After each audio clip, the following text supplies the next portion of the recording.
One thing that I failed to mention last week with our chat of when evil was dying that evening.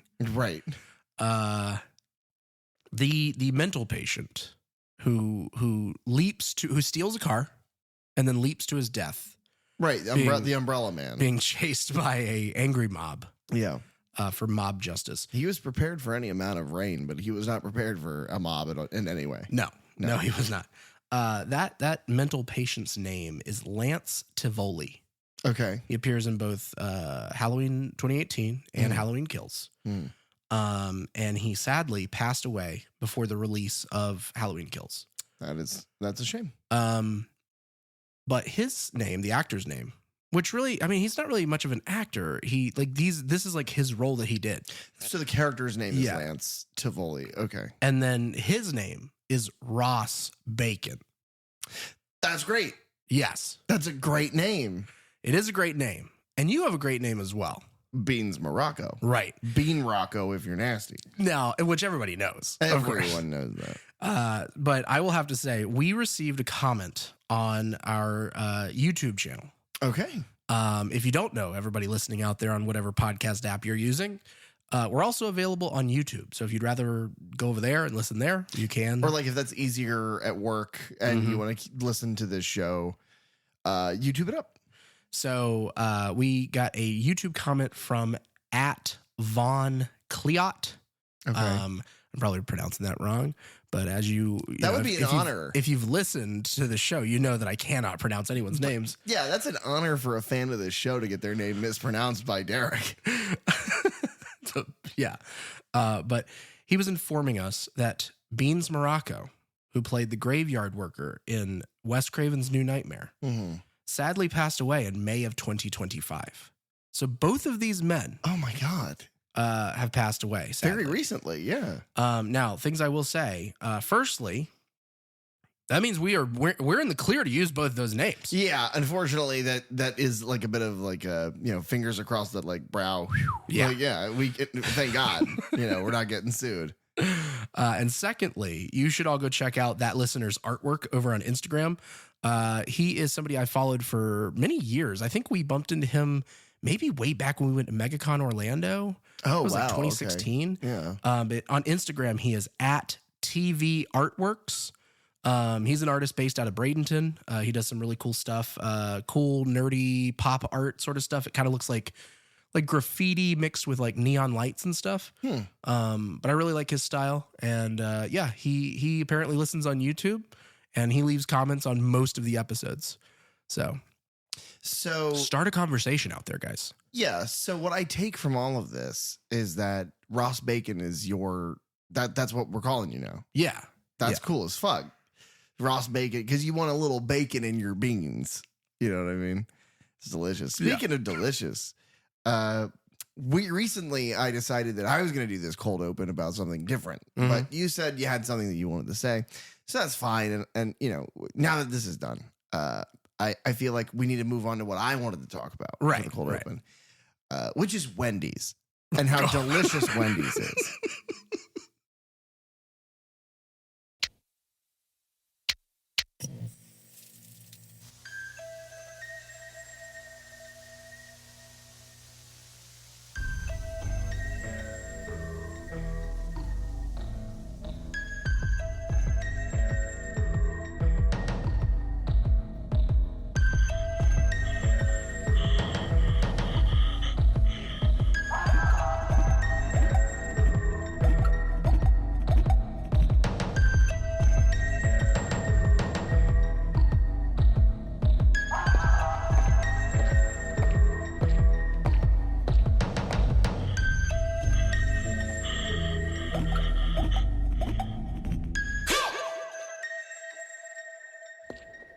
Hello and welcome to the Third Channel Podcast, where we delve into the horror franchises you love from the perspectives of a lifelong horror fan. And a newbie to the genre, I'm Beans Morocco. And I'm Ross Bacon. And today, the only thing we're here to talk about is horror. Now, Ross. Yes, Beans. I like how we have like a food name. Yeah. What's funny is we were explaining the Ross Bacon thing, I think to Carly, and Carly was like, well, what's mine? I got to come up with it. And it's like, no. You have to find a name in the credits of a film that is food-based that you love, and then you have to find out that that person has passed away. Yeah. That's how you get a new name. And she was like, okay, well, my name is Violet Beauregard. And I was like, no, you don't get it. You don't get it. Today's horror is Halloween Ends. It's Halloween Ends on Halloween. Yeah. You planned that. Yeah, we definitely did. No, don't say we. You take the credit for that. I planned that. Yeah, you planned that. It's great. Meticulously. Yeah. Now, unfortunately, what that means for the listener at home is they have to listen to us talk about Halloween Ends, but it does succinctly wrap up the year. And it's beautiful. It's like a tight little bow. Yeah. Yeah. It's an interesting feeling being at the end of a year of this podcast. It is. And wrapping up another franchise for the most part. Yeah. We already ended it one time before. And now Halloween ends. Busta Rhymes. And now, I guess, I don't know, are there any famous musicians in this one? No, not really. No, because not even like the radio DJ. No, which would have been a no-brainer cameo. But this movie's a no-brainer. Just like that, jokes and on the way Homer. Yeah. So the main thing here that we've been up to since probably the last time we spoke is we've talked about Horror Nights. Yeah. Some would say too much. Probably too much for most people. Especially because we're going to have to talk it again one last time. And then we were planning on going to Hallow Scream this year, the two of us.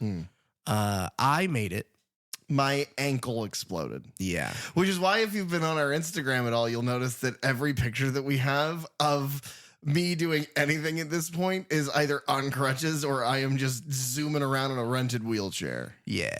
Yeah. It's been great for me. My hands feel great. I bet they do. But I made it to Hallow Scream at Busch Gardens. I also made it for the first time to Hallow Scream at SeaWorld. I have enjoyed both of those events this year. But I'm not going to go into super detail because we didn't share that experience. No. But an experience that we did share, finally, for the first kind of second time. Yeah, it's the first time we did Halloween. It's the second time we've been there together, but it was not a Halloween event the first time we went there. Was a little ditty called Sir Henry's. Haunted Trail. Yeah. It's over in Plant City. We've talked about it before. We mentioned it before. It is an event that's been going on for about 12 years now.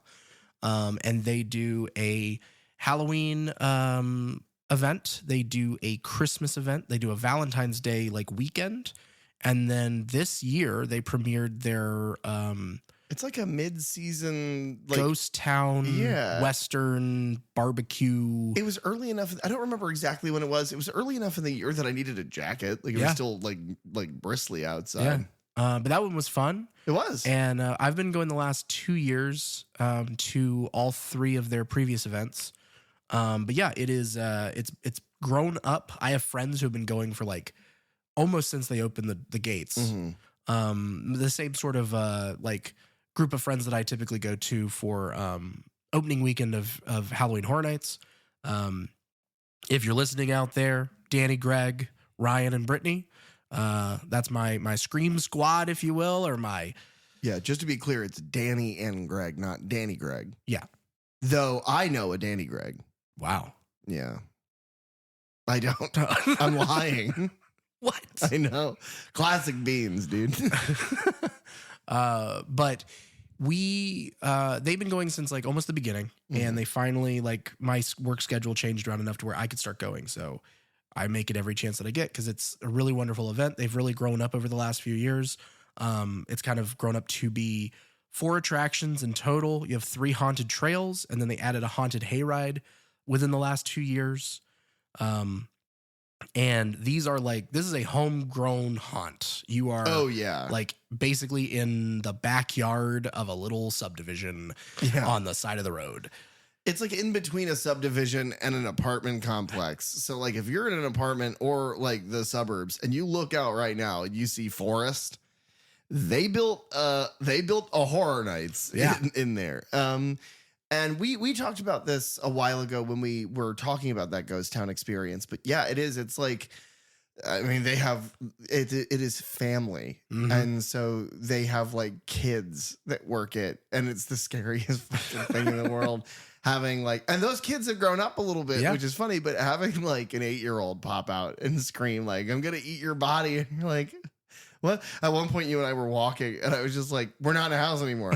This is just happening to us." Yeah, I think we took a wrong turn. Yeah.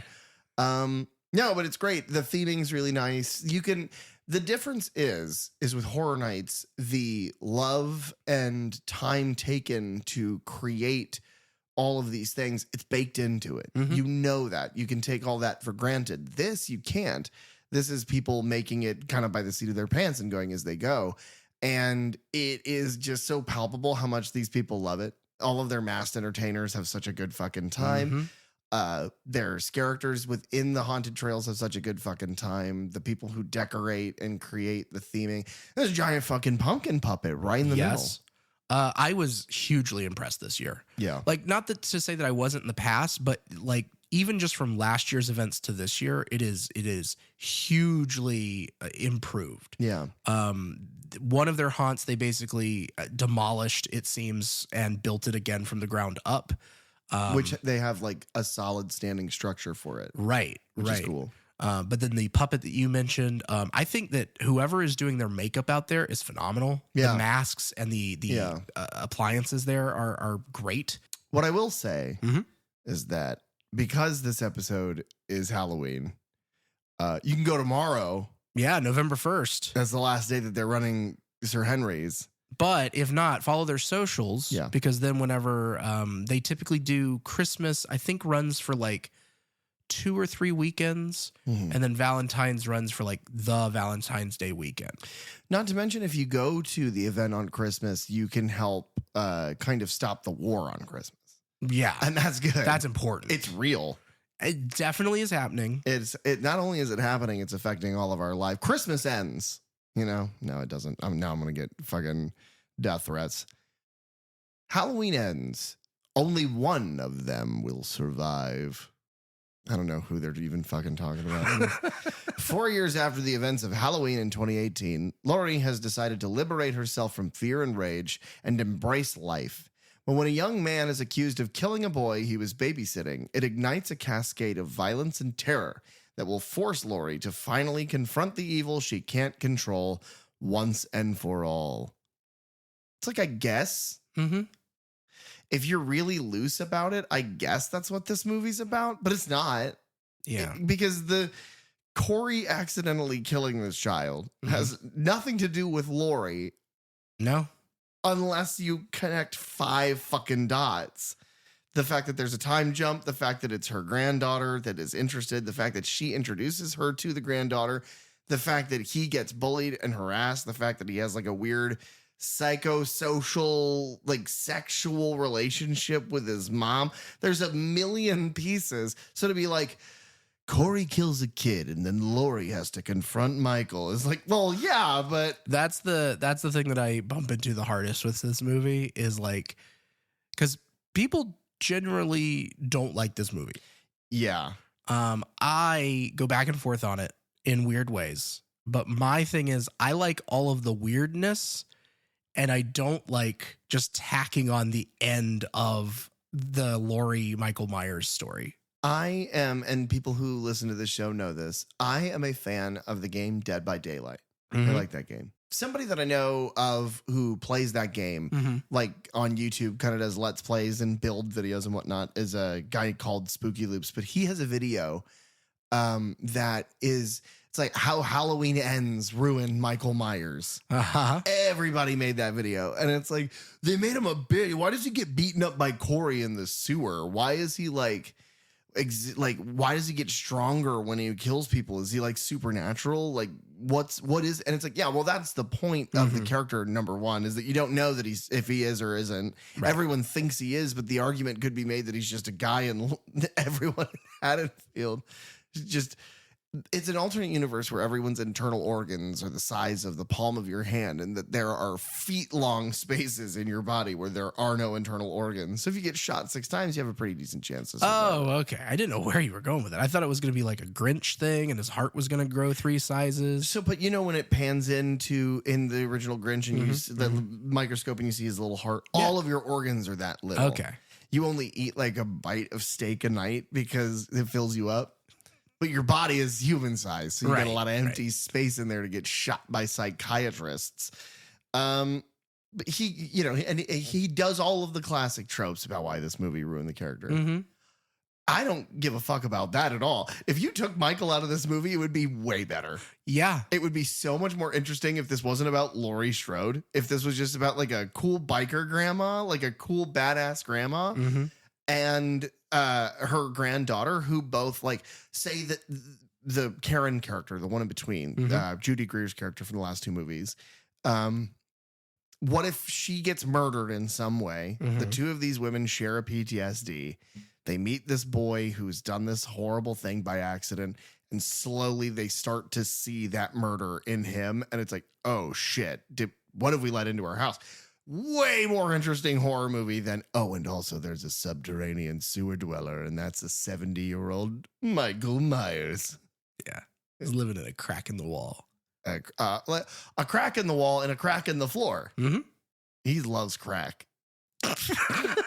Cracks with an S at the end. Yeah, that's what you said.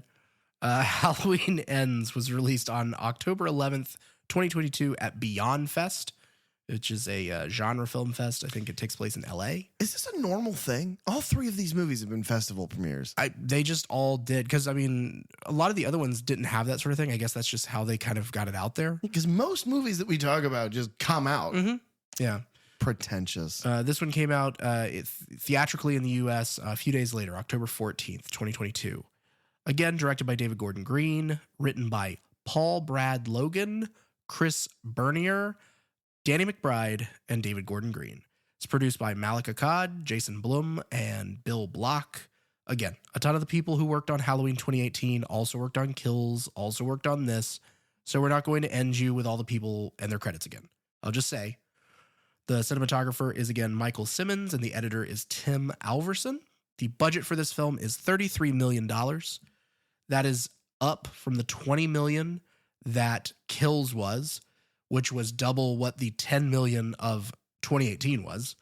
And the box office then continued to go down, which is not surprising for what this movie ended up being, but it made $105.4 million, which is under the $133 million and way under the $260 million. We're back at it. The only real difference here is like the writers. The other 2 writers who are not David Gordon Green and Danny McBride are Paul Brad Logan. The only other credit that he really has is Manglehorn, which is a 2014 drama starring Al Pacino and Holly Hunter, which I believe was also a David Gordon Green film. And then Chris Bernier, he did The House, a Hulu Halloween anthology from 2017. He did 2 episodes of that, something I've literally never heard of. Danny McBride, David Gordon Green started devising the story for 2 sequels alongside other writers. So Scott Teems, Chris Bernier, Paul Brad Logans for each of the individual sequels, both being written simultaneously, but by the different writing teams. You said 2 sequels like 2 chains. Oh, yeah. 2 sequels. That's amazing. Green and McBride kind of wrote them for the most part and then brought the other writers in to kind of curate their ideas and give focus to the story, which is then like the fact that both of these are written like at the same time by 2 different writing teams and they're so drastically different from each other. Yeah. It's baffling. In 2019, Universal Pictures revealed the titles and release dates for these 2 sequels, Halloween Kills, and then the now retitled Halloween Ends. They were going to be released in 2020 and 2021. This film was originally titled Halloween Dies, but they very early on in development, and then Universal retitled it to Halloween Ends. The writers had started workshopping ideas before the production of Halloween Kills had even started. completing a first draft in 2019, and the final script was completed in 2021, pending Carpenter's approval. So they actually had to, they like with the other two, they reached out to John Carpenter to be like, hey, you dig this? But then due to the COVID-19 pandemic, they delayed the release dates for both of those films by a full year. Green had set out to make like each of these sequels different. So for the second film, he wanted an action movie, and for the finale, he wanted a love story. And so he intended to further explore what could make a person turn into a psychopath through the Corey Cunningham character. He conceived Corey in order to explore and get a perspective on how Michael and Laurie like affected the town. And Corey was devised as someone traumatized like Laurie that encounters, an evil stalker like Michael Myers and ends up being infected by him and turning evil himself, letting spread his like unchecked negative inner feelings, which is that's the interesting parts to me is what we're kind of exploring there. It's just weird that we tack this on after Halloween Kills. Right. Because for the record, after Halloween Kills, Michael's killed everyone in Haddonfield. Right. Who cares? The people that were like, I'm staying inside, I'm not joining a lynch mob to go kill this psychopath. They lived, but the people that were like, evil dies tonight, they got killed. Were they the evil? Well, that's the interesting. But yeah, he could have just fucking bought a house. There's so much real estate in Haddonfield now.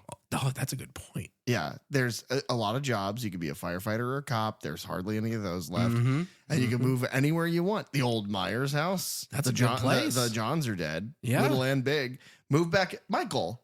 That's nice, man. It's a 2-story. If Laurie's dad won't sell it to you if he's still alive, he definitely is. If it's Rob Zombie's Halloween, he's dead. Oh, he gets murdered by Michael. Spoilers. They borrowed a lot from the character arc of Keith Gordon is the actor. He played Arnie Cunningham from John Carpenter's Christine from 1983. Corey was kind of created to mimic how neglected community members can unexpectedly turn to evil. Also inspired by real life perpetrators of school shootings, with that idea of, outcasts feeling the way that they are and then lashing out against others. Corey's inclusion in the story allowed Green to orchestrate very different kills from what Myers was typically, doing in the previous movies. Corey wants to emulate Michael, but is messy. He hasn't done this before. And so, he watches as Michael does these kills and like in a perfect way, and he just can't quite live up to it. McBride liked David Gordon Green's idea of focusing on Corey and considering it a smart take because it would enable them to not do just a repetitive story like a lot of these sequels tend to be, but still tying it to the core themes of Halloween. And so John Carpenter also gave his approval for Corey, and congratulated them on not just rehashing the same plot line, which is something that he thinks he struggled with writing Halloween 2, which is why he hated writing Halloween 2 so much, is he's like, I don't know what to do. The story is over for me. I guess we'll just do it again, but in a hospital, and they're siblings. They were siblings, you sick bastard. God damn it. A year later, and you worked it into the show. In October of 2021, Green revealed that Halloween Ends would take place 4 years after the events of Halloween Kills and would incorporate elements of the pandemic into the story. I'm not exactly sure, other than, I don't know, maybe the themes of like isolation in a bit, or these people not like trusting each other in this town, the way that Laurie is kind of attacked or yelled at by people. But that's maybe I don't see that at all. Yeah, I'm reaching to try and figure it out. It's because of the masks. Like Corey wears a mask and Michael wears a mask. Oh, you're right. And they wear masks. Yep. But the people that wear masks are evil because this movie was taken from the perspective that it was a pandemic. Yes. Yeah, they were like, masks. Those things are killing you faster than the coronavirus is just a cold, or whatever those people would say.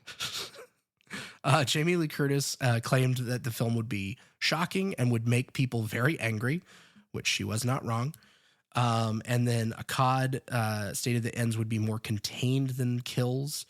And Green called it an intimate coming-of-age story. Again, much like Carpenter's Christine, which that's a movie. I don't think you've seen that, have you? No. Man, we probably should have had you watch that prior to at least revisiting this one again, because it is so much borrowing from themes from that movie. There were several different endings considered for this movie. Green ultimately chose like a satisfactory or optimistic kind of conclusion after what Kills ended with, a very bleak way of, like you said, everyone in town being murdered. But it's not even bleak. It's handled handled with such a big stupid energy that it's not. It's like, hell yeah, I agree. I'm just kind of reading the way that it's told by them. They do this, and I don't love it.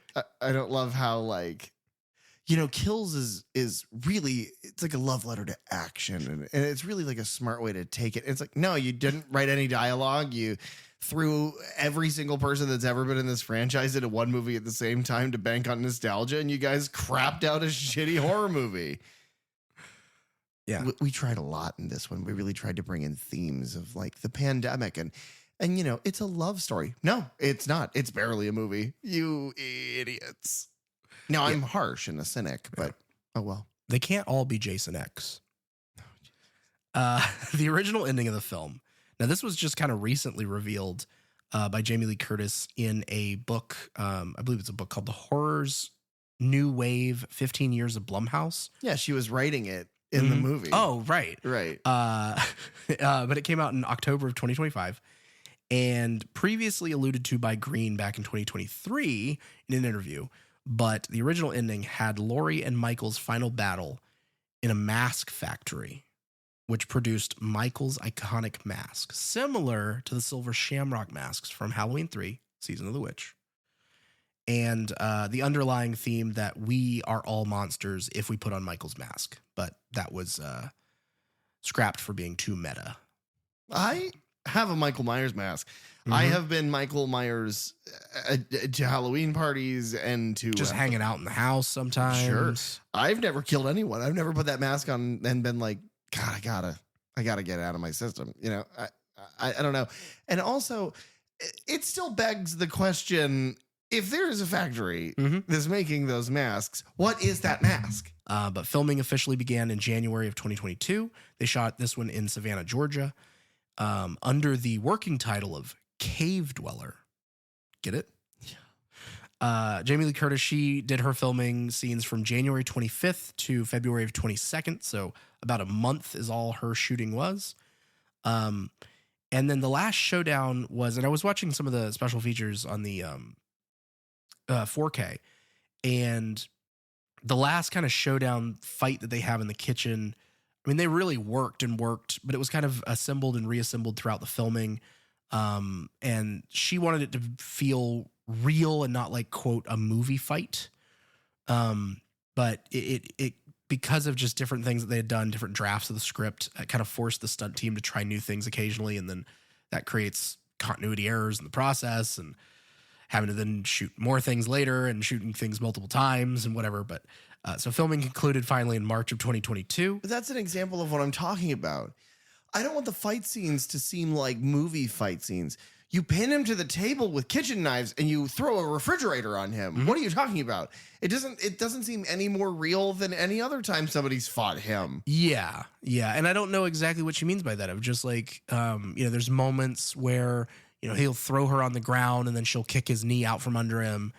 But it's like, that just seems like you sat with your stunt team and went over like, well, how could we choreograph this fight? It's fucking how Batman fights people in The Dark Knight. Like, I don't know, man. Yeah. It is just an example of, it seems like these guys had a lot of fun making these movies and love them. And that's great. And I'm happy that they feel that way. A lot of people love these fucking movies, but stop talking about them like they're Schindler's List. They are just sequels to a movie that was really good, but it's a horror movie about an aged serial killer wearing, again, who knows what kind of costume mask, And when it comes to like Jamie Lee Curtis on these, especially, like she is also an executive producer. So her name is Right. on it in a different way.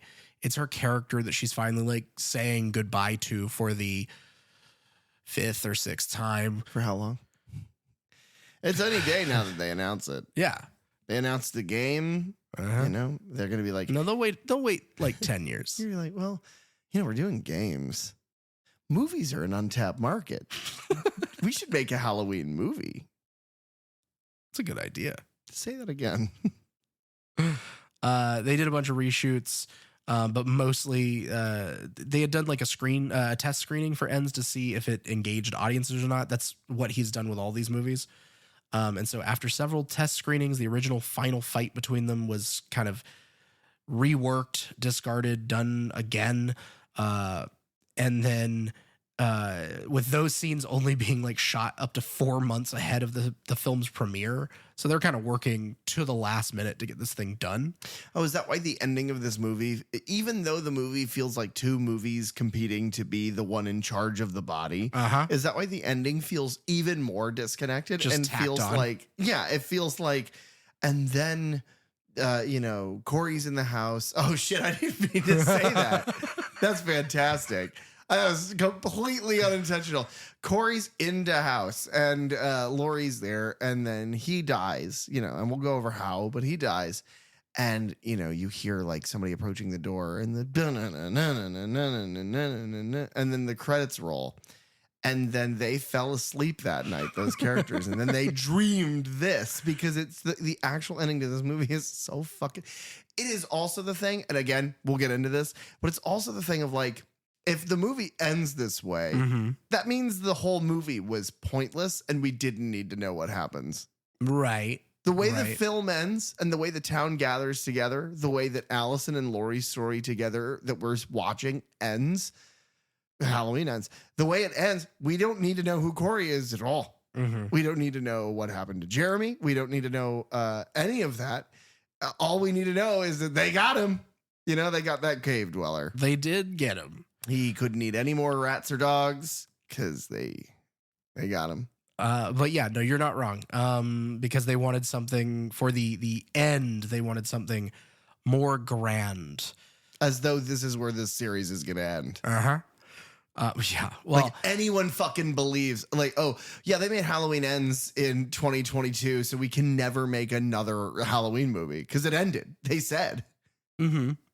Well, and that kind of brings us to my last little points here is like John Carpenter, he explained that, you know, possible future installments were dependent on the success of Ends, but he also acknowledged that Green was adamant that Ends was the ending of his story. That he was confident on parting with Jamie Lee Curtis's Laurie Strode with this film, and he obviously acknowledged the possibility of eventually some other filmmakers creating a new Laurie with some plot twist and continuing the franchise and its mythology. Curtis had previously confirmed that Halloween Ends marked her last appearance in the franchise.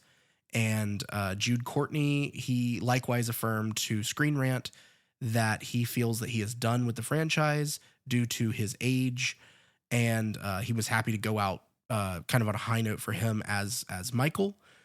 Jason Blum has then reiterated that while it wouldn't necessarily be the final film in the franchise, it will be the last Halloween movie under the Blumhouse Productions, banner.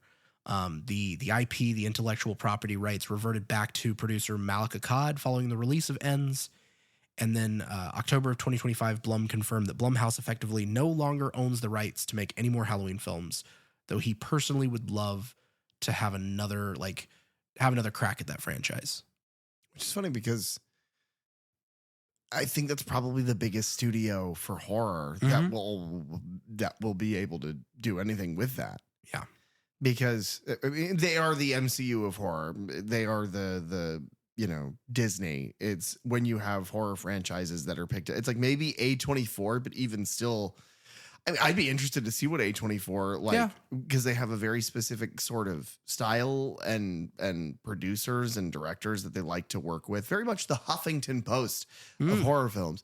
But I'd be interested to see what they would do. But outside of that, it's like you're never going to get something as big studio, Right. from a studio that is horror adjacent. You might get a Spyglass one, but they're so busy making Scream. It's nice to see you.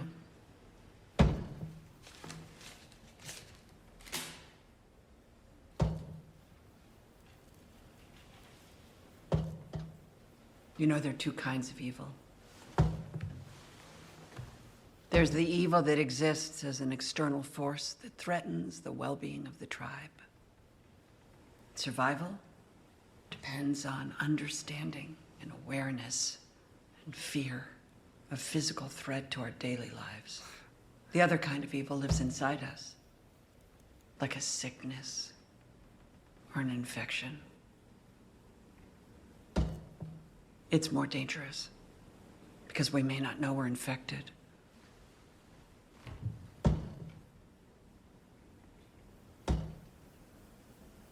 Am I a bad person? Are you? Well, we're both fucked up. Oh, Laurie. Thanks for tuning back into the Third Channel podcast where we talk about Corey Cunningham and this weird fucking performance. You don't like it? No, I don't. I don't like this guy at all. He's fish-lipped. Okay. He's fish-lipped and dumb-eyed. Does that make sense? Yeah, I get it. I don't like his face, Mm-hmm. but I don't like his voice either. Okay. His voice it's annoying, you understand? It's grating. He goes, I don't know about stuff. And Laurie's like, bah, bah, bah, and that's the whole movie. And Allison goes, mother, and that's it. Derek, Yeah. do you recommend Halloween Ends? The house that we open up on is big Mhm. and nice, but it reminds me of something. It reminds me of the facade of Hill House. Okay. It's like big and it's got the carport. The carport, yeah. Yeah. But then they do a bunch of exposition. Like that's kind of the opening scene is setting up what happens to make Halloween in Haddonfield again. Yeah. But I don't see how these things relate at all. But it's fine. It's whatever. I really like this opening scene. Yeah, it's good. I like how shocking it is, like truly. Yeah. Because it's like we've never seen anything like this in a Halloween movie. Yeah. This is we were told, Haddonfield on Halloween night of 2019. So it is a year after the events of Halloween and Halloween Kills. Right. And yes, our who we don't necessarily know as our lead is Corey Cunningham, who's played by Rowan Campbell. Now, how do you spell that? Rohan. No, it's Rohan. He's a writer of Rohan. Oh, that makes a lot more sense. Yeah, it's like if they name some like America Ferrera because she's from America. So Rohan is from Rohan. That's good. That's good to know. He was in a 2015 Western thriller called Diablo that starred Scott Eastwood and Walton Goggins. Oh my God. I don't know it, but we'll have to track it down. He's also in the Hulu series The Hardy Boys, based on the mystery book series. He was in Osgood Perkins' 2025 The Monkey. And what I'm excited for, and the trailer's dropped, but I have not watched it yet, is he is playing Billy Chapman in the 2025 remake of Silent Night, Deadly Night. Whoa. That's a role that works for him. Yes. Yeah. Cannot wait. But Corey is, he shows up. He is the last minute kind of babysitter for this kid, Jeremy Allen. And yeah, the exposition is like, it's just very quickly like, we know him because he does our yard work and our babysitter canceled. So we brought him in instead. And like he seems to get along with our son. Mm-hmm. So I guess that's going to work.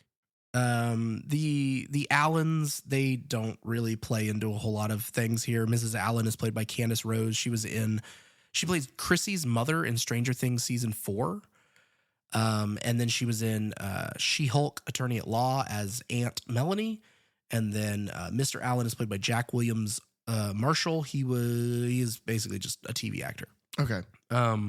It's also weird that their son is named Jeremy Allen in a world where we have an actor named Jeremy Allen White. Yeah. That's weird. Yeah, Okay. a little bit. But Corey is there to babysit Jeremy. and the parents are just going down the street. So, they're going to be back soon, not far. And it's this, we're given just a little peek into the idea that since the events of the previous Halloween and all the craziness with Michael and half the town being butchered in the street, that the kid is afraid of the dark. Yeah. And, but so this is going to be the trend, right? Is something that is completely innocuous, like being afraid of the dark. They bring up Michael Myers every chance they get. It's like, well, Haddonfield's real boogeyman is taxes. And it's just like, okay, great. Yeah. But everyone struggles with that. Everyone's kids are afraid of the dark. Yeah. Corey does the good thing where he shows this kid, John Carpenter's The Thing. Right. And he's like, it's like it's the chest opening jaw scene. And he's like, oh, yeah, maybe you shouldn't be watching this. And then the kid's like, fuck you. More or less, yeah. It is crazy, the heel turn. Because, I anticipated the kid, because, they seem to get along. And he's like, okay, have fun. We will, right, bud? And the kid's like, yeah, we're going to have a great... And then he's like, eat my ass. And it's like, yo, what? It's a weird turn. This is a reference to Laurie and the kids watching the original The Thing from Another World in Halloween 78. Right. Which then John Carpenter would remake famously. It's also, if you're paying attention, guys, get on John Keogh's Vimeo or YouTube channel. That's right. And if you've listened to our revolving door commentary that we took a part in, the defibrillator scene is the one that part of our chat is over. Yeah, that's where we talk about Halloween Ends. Yeah. In that commentary. It's really meta in what we're doing now. If you think about it, it's crazy. But we could have seen the future. So he's like, all right, we're going to go ahead and shut this off. But do you want to do anything else? And he's like, I don't want to shut this off. Fuck you. And he's like, go to bed now. It's like, it's good that you're not a babysitter. You're terrible at this. Yeah, he is not good. But yeah, Corey goes in the kitchen and Corey is a milk drinker. Several times in this movie, he drinks chocolate milk. At one point, he's in the same bar where that guy's baseball bat was from that they did the talent show in, where fucking creep Tommy Doyle, known local creep Tommy Doyle, does a weird speech for his talent. And Corey sets his hand down and he goes, hey, I just murdered a child that I was babysitting. Get me a cold one. And the guy slides the chocolate milk. But there's like a noise and Corey goes to investigate and there's a lamp is knocked over, a door is left open. There's a knife is now missing from the counter in the kitchen. And as the camera slowly pans around, Michael Myers is there. Michael Myers, famed slasher icon. And he's there because it's a Halloween movie. And he's there to kill this babysitter. Which is a point that the kid makes is just like, I'm not scared of Michael. Michael doesn't kill kids. He kills babysitters. You should be afraid. And then he's like, I'm not a babysitter. I'm a gardener. And he's like, well, then you should be worried about Jason because Jason's indiscriminate. He doesn't care what you do. And he'll use all of your tools against you. But this all leads to the kid playing a prank on Corey and locking him in the attic, where he is then kind of freaking out a bit, trying to get out of this attic. And he freaks out a lot really quickly and in an explosive way, but in a way that they don't go on to explain in any way because yeah, I'd be a little worried. It's a big attic. I'd be a little worried if I were locked in the attic, but not kicking the door down. If it was like a tighter squeeze or something, if I was in a crawl space, because I do get claustrophobic in certain situations. Sure. And the crawl space I get, if it was a really, really small space, like a small attic, I get, but he's in like a Black Christmas attic. He's got all the space in the world. And he's immediately I'll kill you, you piece of shit. And he's kicking the door down of these people's house. And then it's just the timing of it all, of the parents getting home, coming in the front door, hearing the muffled screams from upstairs. They hear specifically, I'll kill you. And then Corey gets the door kicked open. Mhm. The door flies open, hits Jeremy, the child, who then falls from the 3rd-story balcony to the ground right in front of the front door and splats on the ground dead. But then they look up and they see Corey and they're like, "What have you done?" And then we hard cut to credits. Now, what's interesting about these credits? Do you know? They're I know. They're blue. They're not orange. Yeah, it's very Season of the Witchy. Mhm. Like, I get. Oh, is that why? Yeah. Okay, that's cool. No, it absolutely is. So yeah, we hard cut to blue credits, and it shows a bunch of it shows a jack-o'-lantern splitting, revealing another inside, revealing another inside, revealing another inside, until we finally get to a pumpkin that hasn't been carved yet, that then bursts. But yes, Halloween ends revealing a bunch of sewer rats. right. Yeah. But yeah, Halloween ends uses the blue font used from Halloween 3. And then just to kind of reiterate this, Halloween 2018 was released 40 years after Halloween 1978. Kills was then released 40 years after Halloween 2 in 1981. And Ends is released 40 years after Season of the Witch.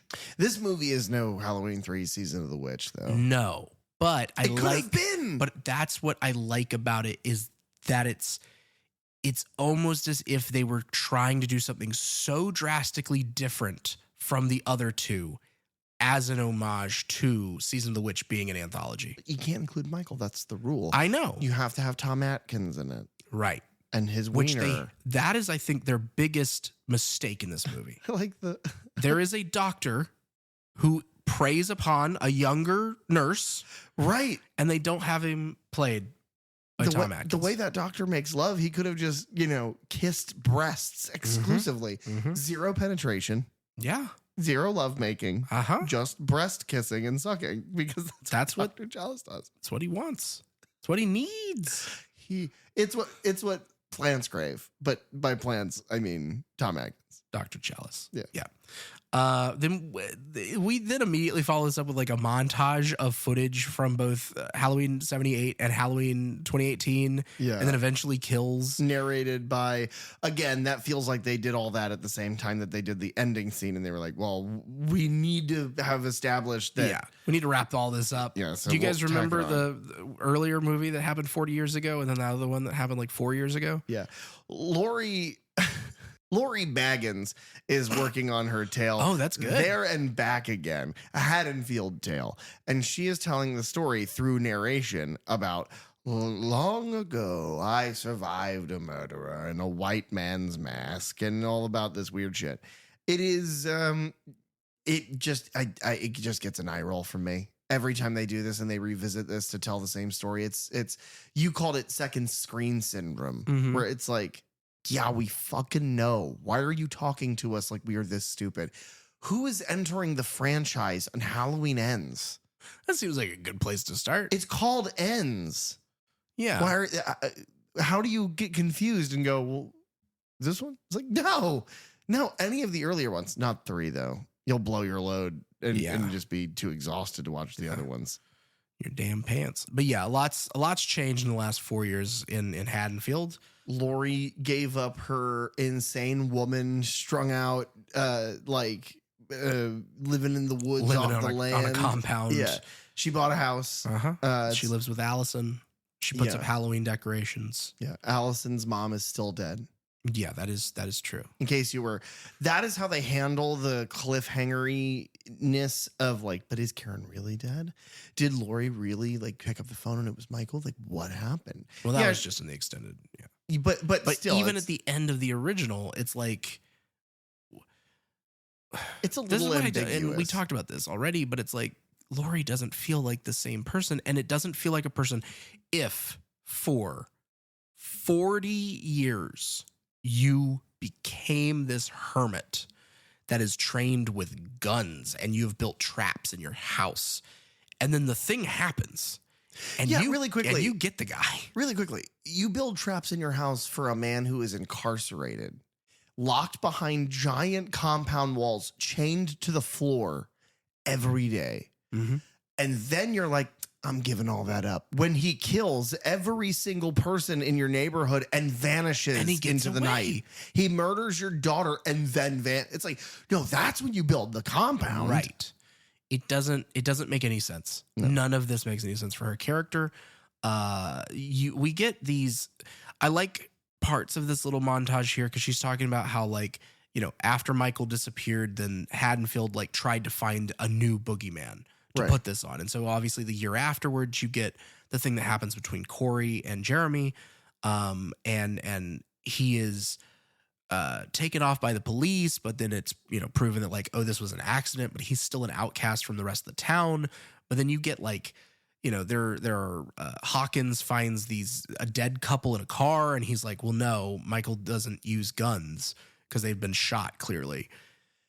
One thing I will say is that tying this to the Jeremy kill, or like tying Michael's boogeymanness to him, doesn't make any sense at all, because it's like, did you hear about the guy who killed the kid he was babysitting? It's like Michael Myers all over again. And it's like, well, no, if you know anything about it, he was locked in a room because he was kicking the door from the inside where it broke, and that's where the kid fell. Yeah. So like, you can prove that this is, and now I understand not everyone's going to read every document. Not everyone's going to follow every case. Word of mouth spreads. Maybe that's the COVID-ness of it all. Maybe. Is blaming him on it. I can see that parallel, but it's like, even still, super big stretch. Yeah.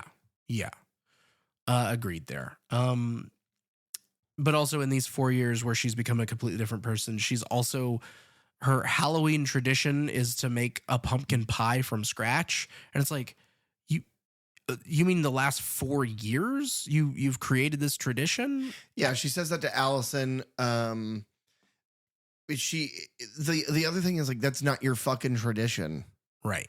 That's like, oh yeah, our family, we always put up a tree in the house every year for Christmas. It's like most people do. Yeah. You idiot. You Grinch, you know? Yeah. Allison obviously returning, played by Andy Matichak. Can you do that a little bit faster? Matichak. That's good. She's still bad. I don't like her performance. It's weird. I like it just fine. It's very, see, this is confusing to me. Uh-huh. This is what confuses me. You don't like Melissa Barrera from Scream, No. but you do like her in Yeah. this movie, because the things that you complain about Melissa Barrera being like kind of dead-eyed and like super like emotionally just flat, that's all I pull from this performance is like, no, do more. So 4 more days till Halloween. I do like that. Mhm. I know it's kind of kitschy, it's kind of corny, but I do like the countdown. I like it. Yeah. Because we have, I mean, in the previous movies, we typically start like a day or two before. With a title, like a date. Yeah. Yeah. But this, you know, we're just kind of told, and then you can follow day to night through the rest of the movie. But Corey works as a mechanic at the scrapyard. We are shown this giant trash compactor machine. Like a baler. Uh-huh. We're also shown that Corey can use a blowtorch. And that he's late to work, and so his boss gifts him a motorcycle so that he can maybe make it to work on time. Yeah, he rides a bicycle to work. Mm-hmm. He just reminds me, in these early scenes, he reminds me so much of George McFly. Like, so much. The character reminds me like the nerdy sort of loser. Yeah, and that's why you need to see Christine, because that is exactly where they're pulling that from.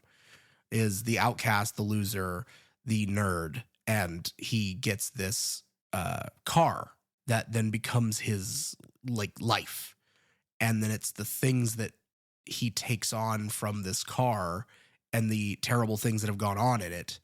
And his name is Christine. Yeah, his name is Christine. Who wins in a fight, George or Christine? George McFly or Christine? Christine. I don't know about that. Yeah. George McFly punched Biff Tannen, Well, that is true. and Biff Tannen's the president. Unfortunately, also is true. We're shown that like Allison, she's pulled over. She has an ex-boyfriend who's a cop. Doesn't matter. He pops up a couple times here. Are they exes? I always took from it that they're like, Yeah, that no, I he think just they- creeps on her. No, I think they say that that's her ex. Bizarre. Yeah. He's Because so they're- obviously older. Yes. And I don't know if his name might be given. But Is his name Christine? yes, his name is also Christine. I like the camera work here because he pulls her over like on like the overpass bridge, and then the camera like cranes up and then down below, and we push in on like a homeless man who's collecting cans, and then you get the slow Halloween theme that plays as the camera pushes into like the culvert leading into what we will eventually get to. I like that little moment. I like some of the camera work in this movie a great deal, especially when it comes to this set. They use this one a lot. Yeah. A lot of things happen here.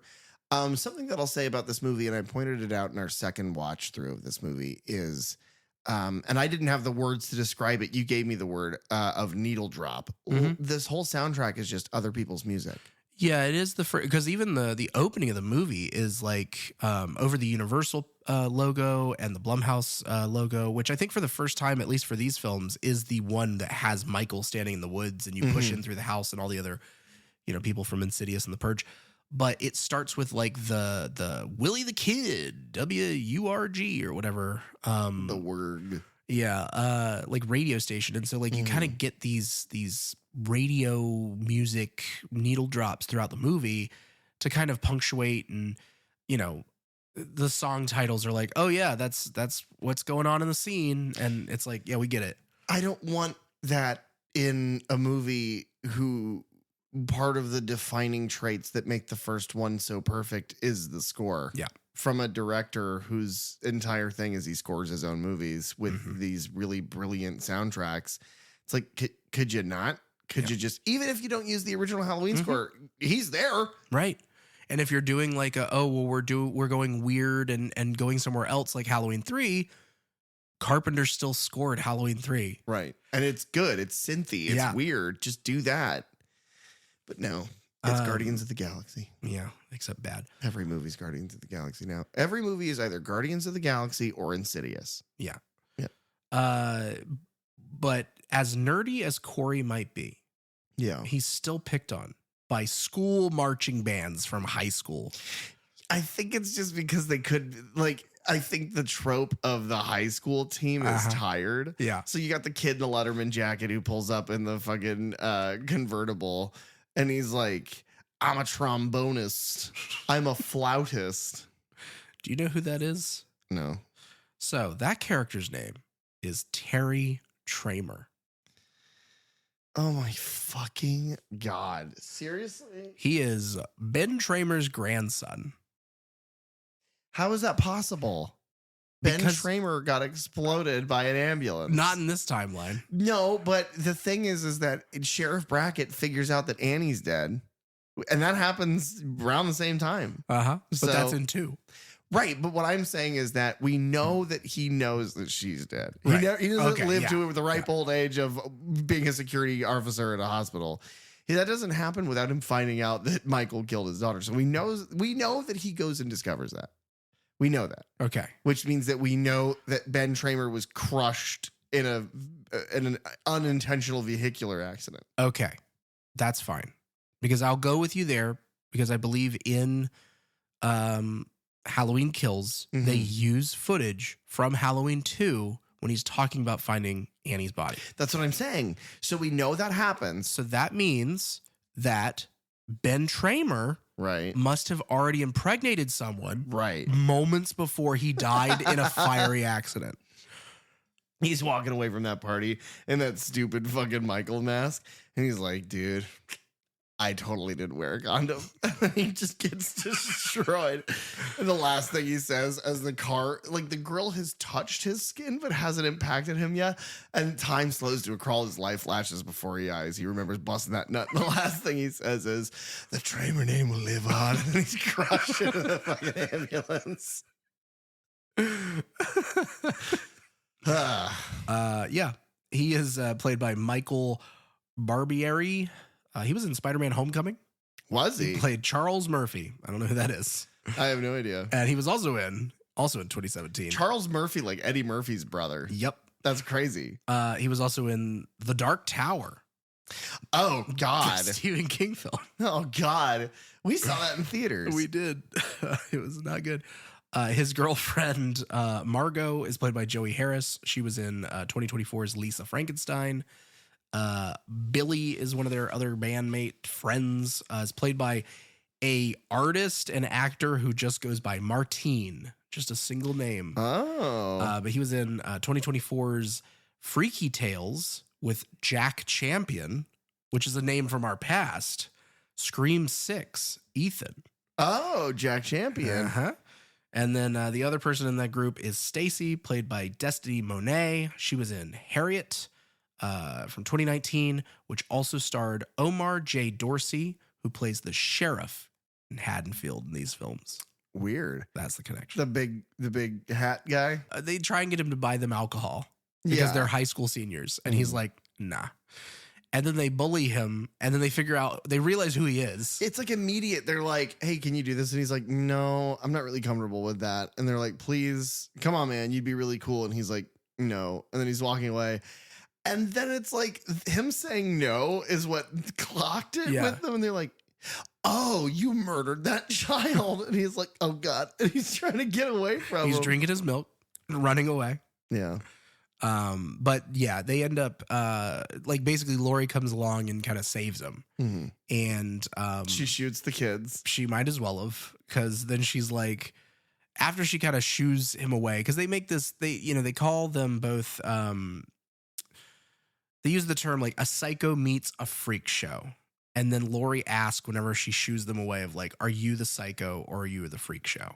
Mhm. And that is a theme that kind of like eventually pays off, I guess. Like Yeah. it's something that comes back around. It's a it has a payoff, whatever.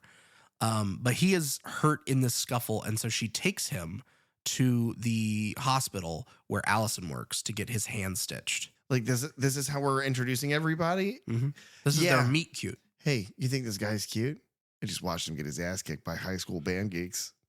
They kicked the shit out of him. Look at his hand. But yeah, you're right. So they get to the clinic because I don't know that it's a hospital. I don't know if it's a hospital. Yeah. Yeah, It's like probably in a not. strip mall. Yeah. Yeah. Dr. Mathis is a creep. Yeah. But still not played by the correct actor. He was actually mentioned. The doctor, or the guy in the doctor outfit. Get the fuck out of He here. works for Dr. Mathis. That's mentioned in Kills. Jesus Christ. I love it when series do that. I don't know why I'm so like annoyed by this one doing it, but I am. But it's also kind of amazing, like the things that they like did kind of stretch along through these three movies, because it's like the things we mentioned in Kills about these characters that come back in like blink and you miss it things in the first movie. And we'll get a return here shortly from another character from that second movie. But yeah, they flirt back and forth, Allison and Corey here. And it's basically like she helps Corey out with the hand, and then she's talking about like how her car is making a noise, and he's like, oh, well, I'm a mechanic, I can probably fix that for you, so come by and I'll do that. And they have this little, like, she is interested in him and he is kind of clueless, and yet I don't know, it's this weird, like, I get what they're going for here. It's and I mean, it's not like you have to fucking stretch for it. They tell you what it is eventually, of like, kindred spirits of, I feel like I am outcast because of this thing that happened to me, or I feel outcast because of this thing that I did. I guess I just don't see the parallel. I don't see how the two of them relate to these things that they've gone through. I don't understand how somebody who accidentally murdered a child feels a kindred spirit to somebody else who, as a young adult, survived a killing whose mom died by a serial killer. It's like only so far that they are tragedies, but like I think a bunch of people have tragedies. Yeah, but I think that's it. It's like people bond through traumatic experience, typically shared traumatic experience. But in their case,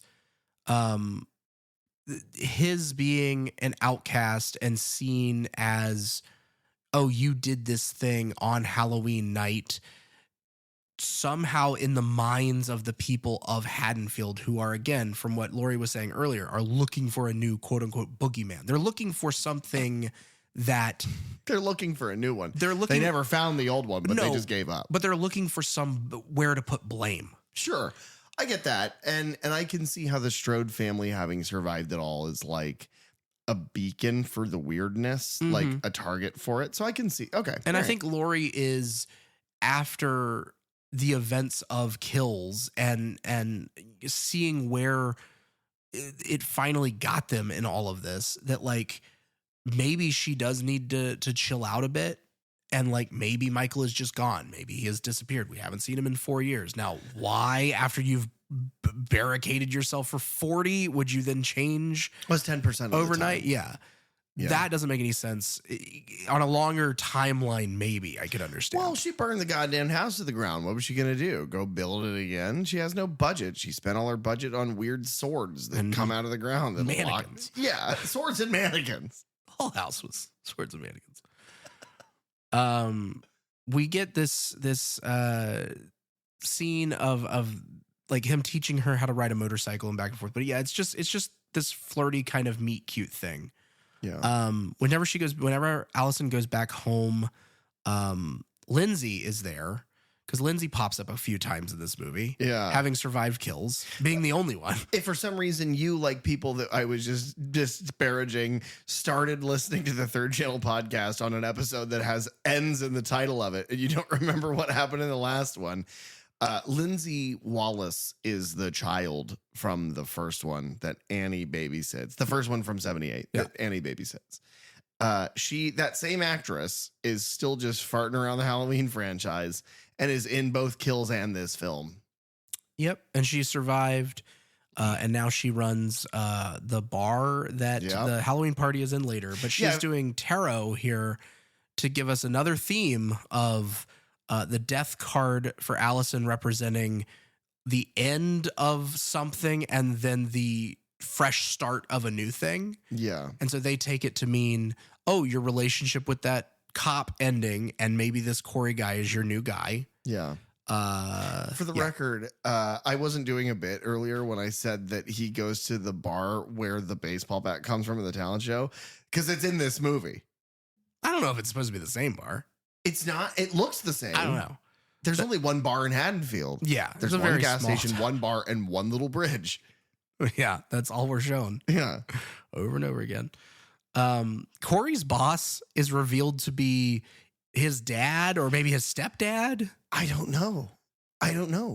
Because they don't put a lid on it. They don't explain it at all, but he's just in their house. But like he doesn't have, because at first, like the whole giving the motorcycle thing seems like, oh, like, you know, maybe you've had a job like that where you were young and it was kind of an early job, and like your boss or whatever kind of takes a liking to you, just like, oh, I can see you're like trying to make something of yourself. Like here, let me give you something. Sure. Yeah. Or even just the charitable thing of like, especially like a used auto shop where it's like, listen, you know, you've been here a while, you need something, but for it to be like, oh, and I live at your house, possibly having sex with your mother. Yeah. That's bizarre. It's a weird thing that they don't really do a whole lot with. Well, because then later on in the movie, it's shown that she is alone in that house. Yes and no. Ronald Cunningham, I guess, is the guy's name, but he, I think in that time he is at the shop. Okay. So that's why. Okay. His last name, the character's last name is Cunningham? Yeah. So, I mean, I assume they're married, like, but I don't know. What I don't know is if he's the birth father of, like, if he is Corey's dad or his stepdad. I mean, the kid's name is Corey Cunningham. Yeah, I guess that, because that would be weird if he took. Yeah. I guess, yeah. He would have to be. So it's his dad boss, his mechanic dad boss, who reminds me of Luis Guzman. Yeah. It's his Guzman dad boss. He gave him a motorcycle. That's so sweet. I like a couple of their little moments together because it's like, I get that sort of relationship. It is strange though, then when you think, okay, hold on. Because now this is what the Third Channel podcast is all about, is we need what Dylan said. The new podcast is that one scene. Yeah. But then finding out that is his father. then their relationship makes no sense. And the way it's portrayed on screen is terrible. Yeah. That's why, like, in these watches, I was like, maybe he's the stepdad. Maybe it's just, how many Cunninghams are out there. So 3 more days till Halloween. Mm-hmm. While Allison and Corey are doing their little meet cute, learning a motorcycle together, Hawkins and Laurie bump into each other at the grocery store. Yes. I hate this. Yeah? I hate this. You don't like the rekindling of a romance that we were told about? No. I don't like tell don't show. Uh-huh. Nobody does. But I also don't like the whole point is it's a love story. Mm-hmm. You're focusing your plot on the love story. It is fine to make Laurie the supporting role in this. You don't have to focus all this. But I don't even care about that. Their dialogues, whatever. They talk about vegetables or some shit. It's the aftermath. It's walking out of the car. Do you guys remember in the last? Okay, do you guys remember in the first one in 2018, the woman who walks the podcasters to the grave site of Judith Myers? That woman is in Halloween Kills. Mm-hmm. Blink and you miss it. She gets stabbed through the throat with a smashed light bulb. Her husband stabbed many times, probably 10, 15 times. He dead. Yeah. She's in this. Mm-hmm. Being kind of like cared for. Is she all right? No. No? No, she's got like she's got the thing, and she's like, "You've ruined my life." I don't know if we should keep that in.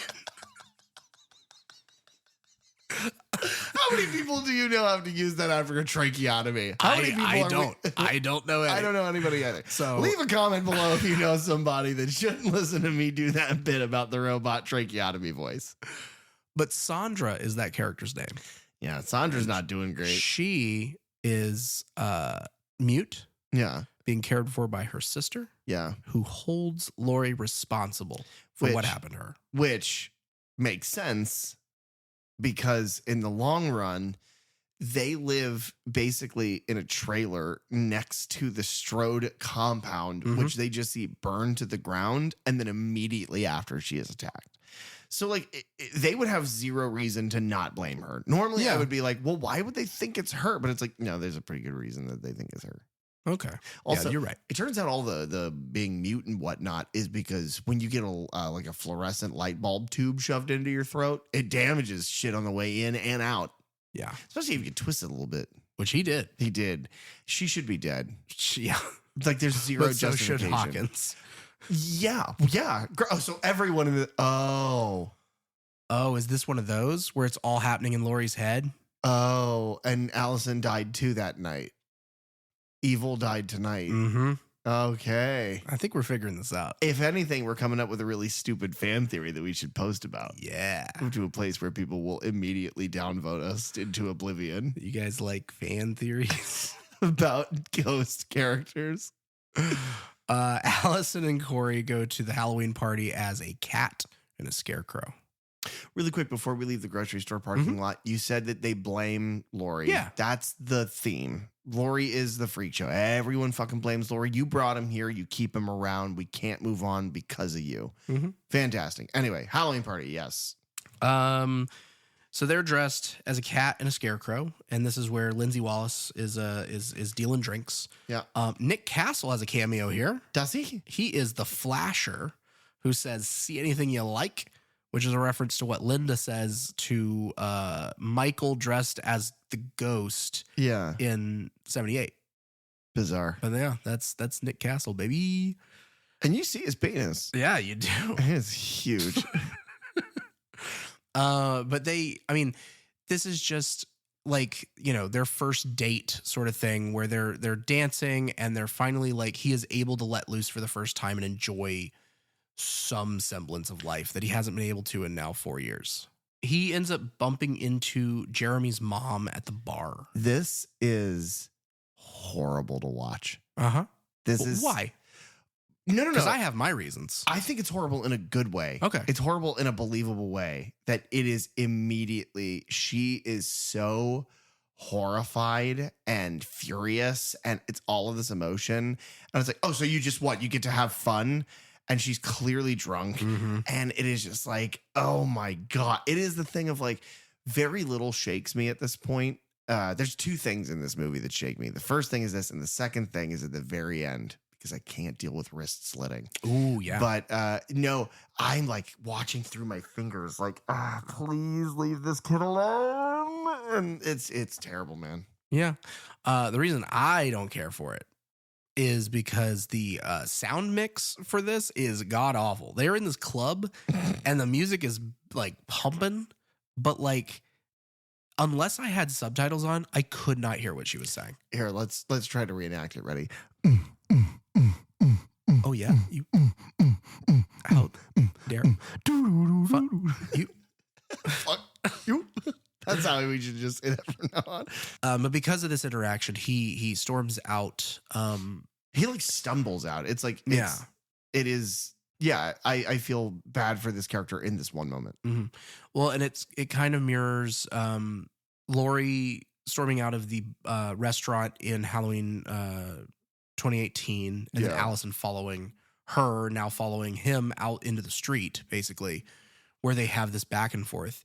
But this is where they really like just hammer it home. They just tell you what is happening. Of like, the reason that I'm into you is because I see these similarities between us. I get what it's like to have people in this town stare at me like I'm a freak and like something's wrong, and that like I've done this terrible thing or I've had this terrible thing done to me or what have you. And he is like, I don't see that similarity at all. Like, you're a hero and I am a person who like accidentally killed somebody. Like, I'm a monster. And so I think there's themes of like forgiveness and overcoming those, you know, what society has kind of put on us in those ways. But then he gets taken over by the evil. Yeah, because you could have just had him spiral. You could have just had him spiral and come to the water of being psychotic himself. Mm-hmm. And that would have been impactful. But instead, you take any of his agency away. You take any of the narrative draw to why we like slasher villains away. And you immediately go, well, it's not his fault. It's something else. Mm-hmm. And I don't. This is obviously where the movie is like, we're going to jam these things together so hard. Yeah. We're going to shove Corey right up Michael's butt. But it's like, they do it hardcore. And it's, yeah, because the band geeks show up again. Yeah. They rough him up. They throw him off the overpass. They were just playing taps or whatever the military song is on their bugles. And so he's tossed over the overpass and left for dead. And there's like a homeless person like kind of muttering and walking around, and it's clear that under the one bridge, the Haddonfield Bridge, that there's like a homeless encampment. Right. And Corey's body is then drugged into this culvert, and he wakes up in this like sewer, which they call the cave set whenever they were, you know, shooting this movie. That's stupid. Yeah. Because it's a sewer. It's definitely a sewer. But he's looking around, and Michael's just kind of in like, it's bizarre because he's not like in a hole that fits him. Yeah. He's like through a crack in the metal wall or like the stone wall. Yeah. It's how do you get back there? I don't know. He shrunk down to a rat. Probably. Yeah. I mean, that's all he's been eating. How many dogs do you think he's had in the last 4 years? I don't know. This is such a because he starts strangling Corey, and then they like lock eyes for a moment, and you get these quick it's flashes. Like a That's So Raven flash. Yes, like even with like the Corey light in burst. the house. Yeah. Oh fuck. Yeah, that's crazy. It is so stupid. Michael like sees through his whole life. Oh yeah, Michael's in the sewer, by the way. He lives down there. I think we've skated around saying it directly, but yeah, Michael Myers has finally entered this film. Famed senior citizen and serial killer lives in the sewer. He murdered 800 people on Halloween night 4 years ago. And then without getting any of his wounds treated, because he was stabbed, he was shot, he had 2 of his fingers blown off with a shotgun. Instead of getting any of his wounds treated, he retreated down into a sewer. Yeah, he just shoved some trash in there to plug up the cut. Yeah. It's insane to me that it's suspension of disbelief. No, he would have died. Yes. And obviously he would have died. And it's also, again, the thing that I keep coming back with this trilogy is 2018 sets up that Michael is just a dude, and that the only reason there's no connection between him and Laurie, the only reason that happened is because Sartain put him there. Mm-hmm. And then 2 movies later, they're like, no, but there is an evil force that lives in him that can pass to another person. But Laurie straight up is like, I think her line is like, he has abilities, like he possesses strength that no mortal man would possess. And it's like, oh, so then he isn't. Right. Are we setting this in the real world, or are we not? Are we wiping away all of the curse of nonsense bullshit? Yeah. Or not? No, they're not. And they are because I don't think that this mattered to them as much by this point. I think this was just, we have a story. It's crazy. It's kooky. We're just going to do it. And that's fine. But it does. You're right. It's like it kind of dog piss on the leg of this thing that we really like. Yeah. What was the point then? Right. Well, the point was to get him down in the sewer. The other criticism I was going to have is if you have a story that takes place where Michael is evading authorities and the town and he's in the sewer, don't you think it makes more sense to do that after the house burns down and everyone thinks he's dead, that he hides out in the sewer? Yeah. Instead of everyone knows he's alive because he was just murdering 50 fucking people in the middle of the avenue and then he just into smoke. I don't know. They should have reorganized the storyboard of these 3 movies should have been done together. Yes. Because that's how they claim it was made. Well, we have a story that could continue on for 2 more movies. It's like, no, you didn't. You had a movie. The studio offered you 2 more. Corey, after this little, that's a Raven flash, because that is the best analogy for it. Yeah. Watch it. It looks just like it. He struggles back out of this culvert where he is then attacked by the homeless man. Who's like, I'm Michael Myers. Yeah, he's like, go in there and get that mask for me.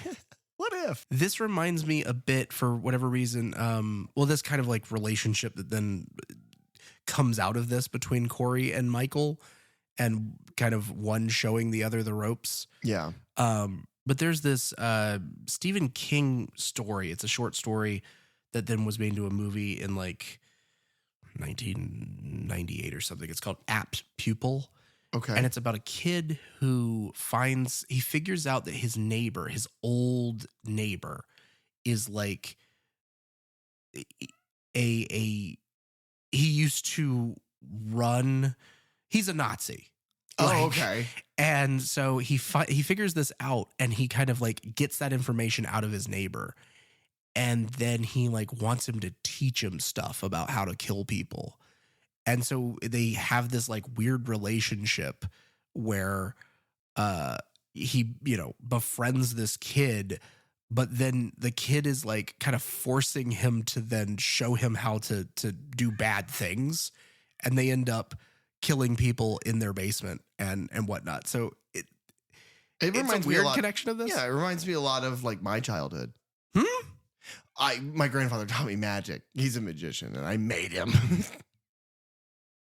It is That's So Raven flash, though, that it just like, it elevates it from a place of, oh, maybe Michael can see something in his eyes, to like, Michael has downloaded his thoughts through magic. And it's like, oh, okay, if it's supposed to be like a visual cue, it doesn't work.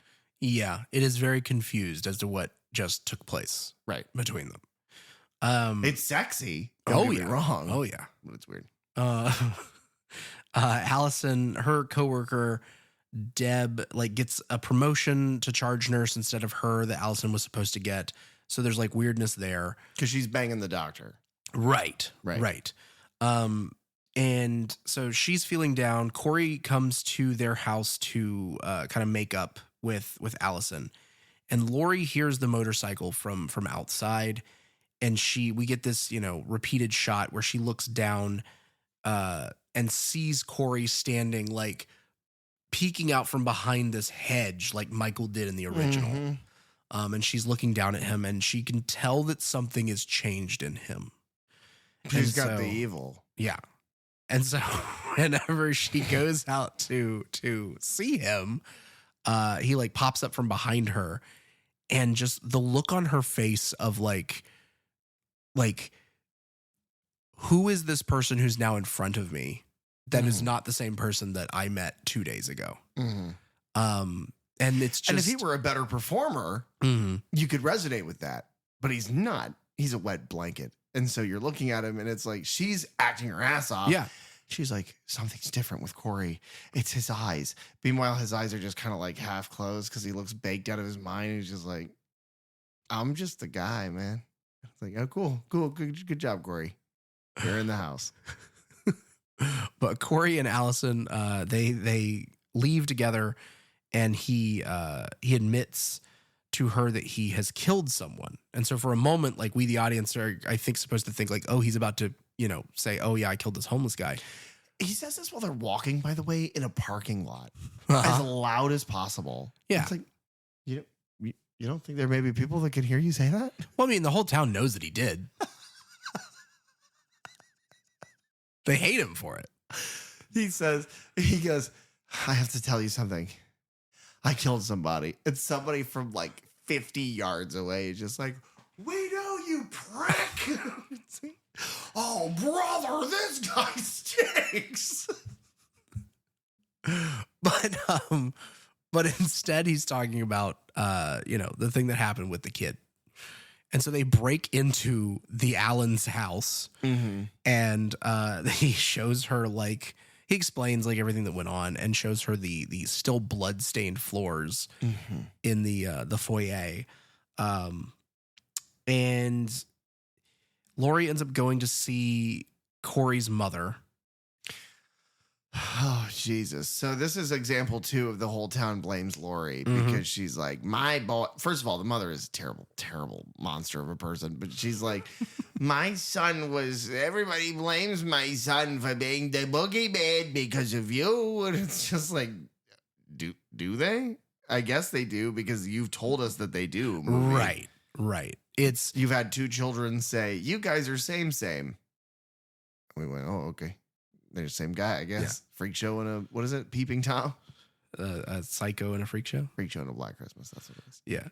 And then Corey and Allison are at a diner. And they kind of make up about what happened at the party, and they talk about wanting to leave town. They use the kind of term burn it all down, throw it all away. And then this is where her cop ex shows up again, who's sitting over in the corner with all his buddies. Cop boyfriend walks up, and it's just like the classic kind of display of like jungle toxic masculinity of being like, oh, you're with a guy. I'm going to ignore that guy. Hey, what's up, girl? How's it going? How you been? Let's hang out. Let's do whatever. And then finally, because she's like, I'm good. Thanks. I'm good. And Corey's like, shut the fuck, like, I'll kill you. And then they almost get into a physical altercation. As men are wont to do. Yeah. But he can tell, like, oh, because Corey's like scrawny, but it's the thing of like, I think it's supposed to demonstrate, oh, even I, this big macho cop guy, can tell that there's something fucked with this kid. And like, we shouldn't provoke him. Yeah. And we didn't mention, but there is a brief, like, after his little tussle with Michael in the sewer, he goes home and he has like a, I don't need these glasses anymore, like Spider-Man montage. He swoops his hair down in his face. You don't know to grab that fucking soul. Yeah, dude. It's amazing. Sam Raimi. Yeah. He's good. He is good. Yeah, because they leave. He drops her off at home. And she asks him to come up with her, and he turns her down.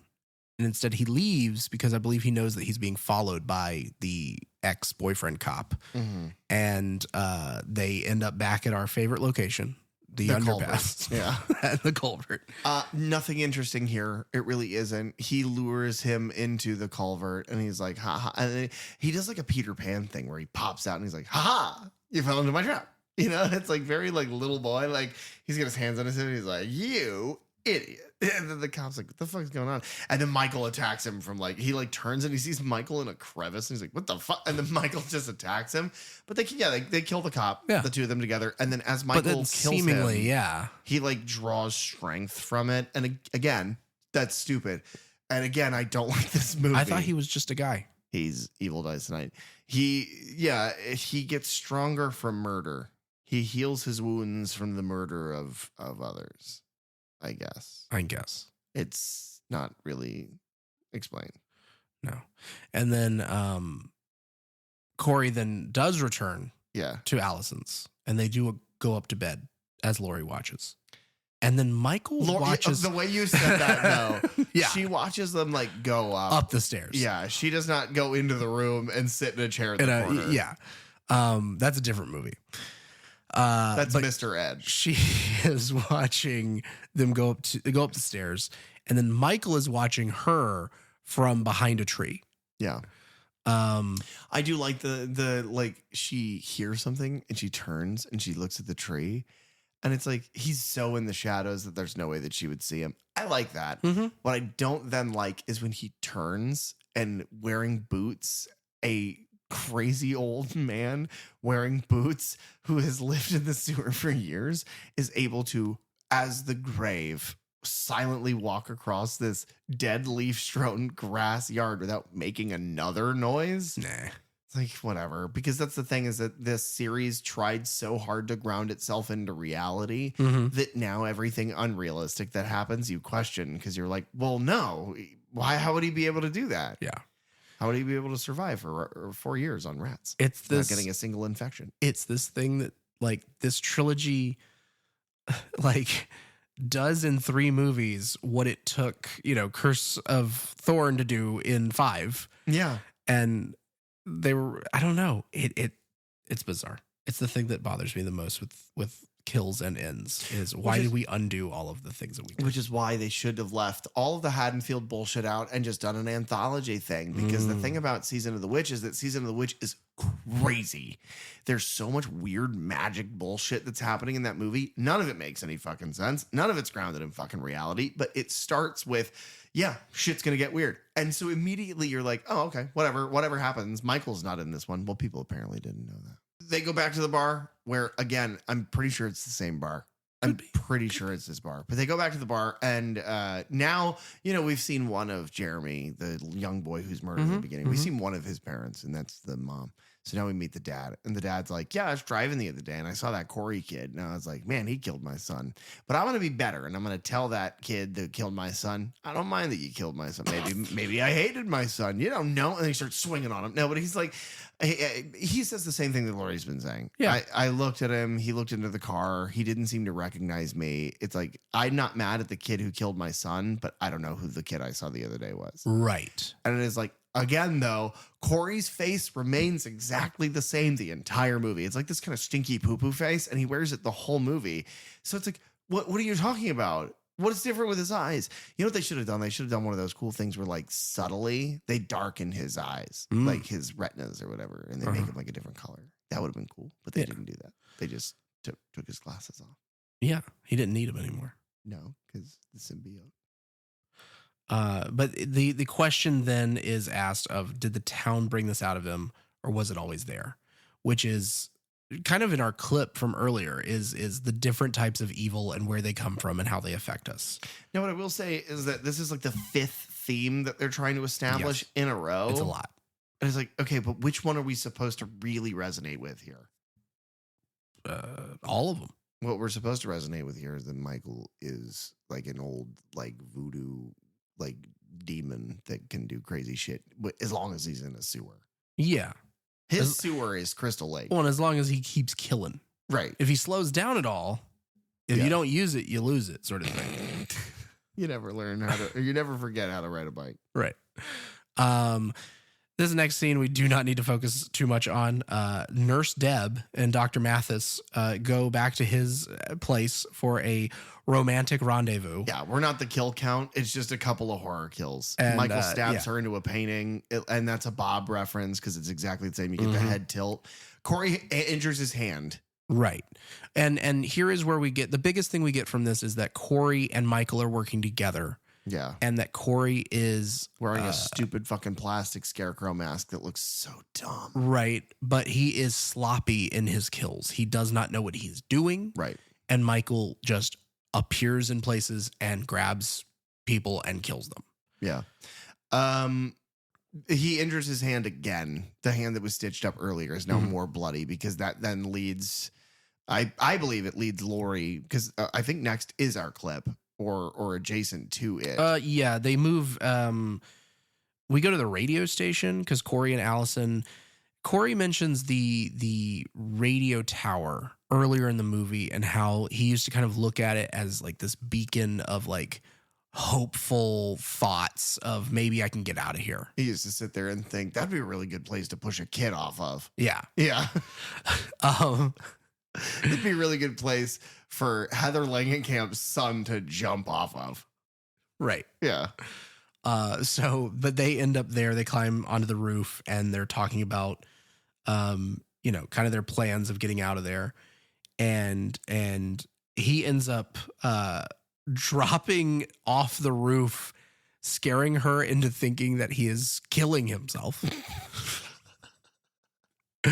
And he falls down to the ground and kind of sprawls out. And then he does the Michael sit up from prone. It's like, look, it's happening. He's caught Michael's disease. And then Willie the kid comes out of the radio station and is like, get off my property. Or I'll kill you. Yeah. It's like really violent. And they're like, okay, fine, we'll leave. Well, Corey's like, I'll kill you. And Willie's like, I'll kill you.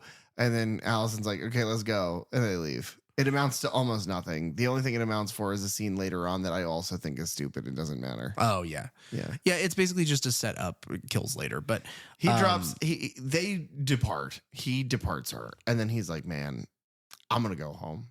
And then he goes home. And then this is my least favorite moment in the entire movie. Oh, yeah. Where he's home and his psycho mom is like, there's some girl who's keeping you out all night. I don't know who it is, but you got to stop. That Laurie woman came by. Are you seeing your fucking granddaughter? I hate you. Give me a slap. Now I'm going to kiss you on the lips. And it's not a mother-son smooch. It's like a no, but it's also one. an accident. Like you take something far more out of it than I think is actually happening. I think she goes to comfort him and he moves in a way that ends up they kiss on the lips and then it becomes a weird thing. See, I take it intentionally. The way it's blocked, it looks intentional. She grabs his face. It's like it would be hard to kind of misjudge it that much, especially because she holds it. She doesn't hold it for a romantic amount of time, but it's a weird amount of time. And then it's like, because she slaps him, she's like, oh my God, I'm so sorry. And then she kisses him and it's like she won't let him go. And it feels like a weird Freudian thing. And I mean, it could be. She definitely comes off, especially when she was talking to Laurie earlier. It comes off as no one will ever be good enough for my son. It's like weird boy mom energy. Yeah. But then she leaves the room and then fucking dude who owns the mechanic shop just looks so defeated. And he's looking at his son, who, again, from my take in this movie, he's looking at his son that his wife just made sexual advances to. And he's like, it's the stupidest line. The way it's delivered is so, it reminds me of performance art. Because he just looks and goes, I hope you find love someday, son. Fuck you. I was going to get the line out. You made me laugh. I'm sorry. It was so funny because it is a ridiculous line. I hope you find love someday, son. And he's just like, okay. And then he just leaves.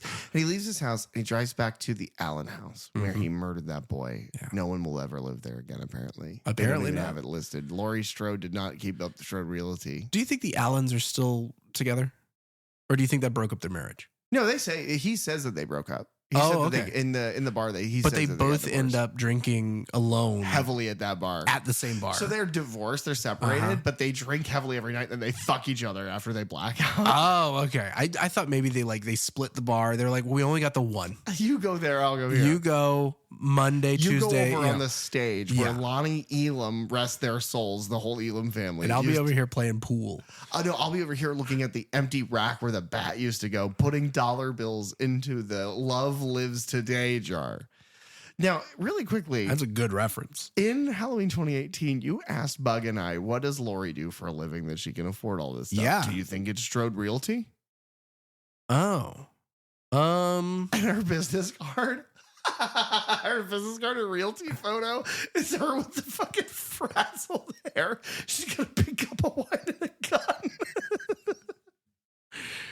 Yeah, probably. I mean, that makes sense, you know? Buy a house from me. If I can sell Michael Myers' house, I can sell any house. Well, maybe that's how she gets into this house so easily. She had the keys. She's trying to sell the Allen's house. Because he doesn't question it at all. Her Strode Realty is now a company, like a corporation that sells murder houses, Oh, right? that's a series we should write. Called Murder House. Yeah. Or Monster House. Monster House. I think that's already been done. Fuck. But yeah, Corey is he's sleeping in the Allen house. on the blood stain. Yeah. And it's like, Where Lau- else would you sleep? That's when I'm Laurie. I call the police Mm-hmm. or something. I don't just go in because this is our clip. The banging noise, by the way, in the beginning of our clip, she's got like a 4-leg kind of kitchen chair. She's sitting in it and it's leaned back up against the wall, and she is pushing it back against the wall so that the back of it hits the back of the chair hits the wall over and over again.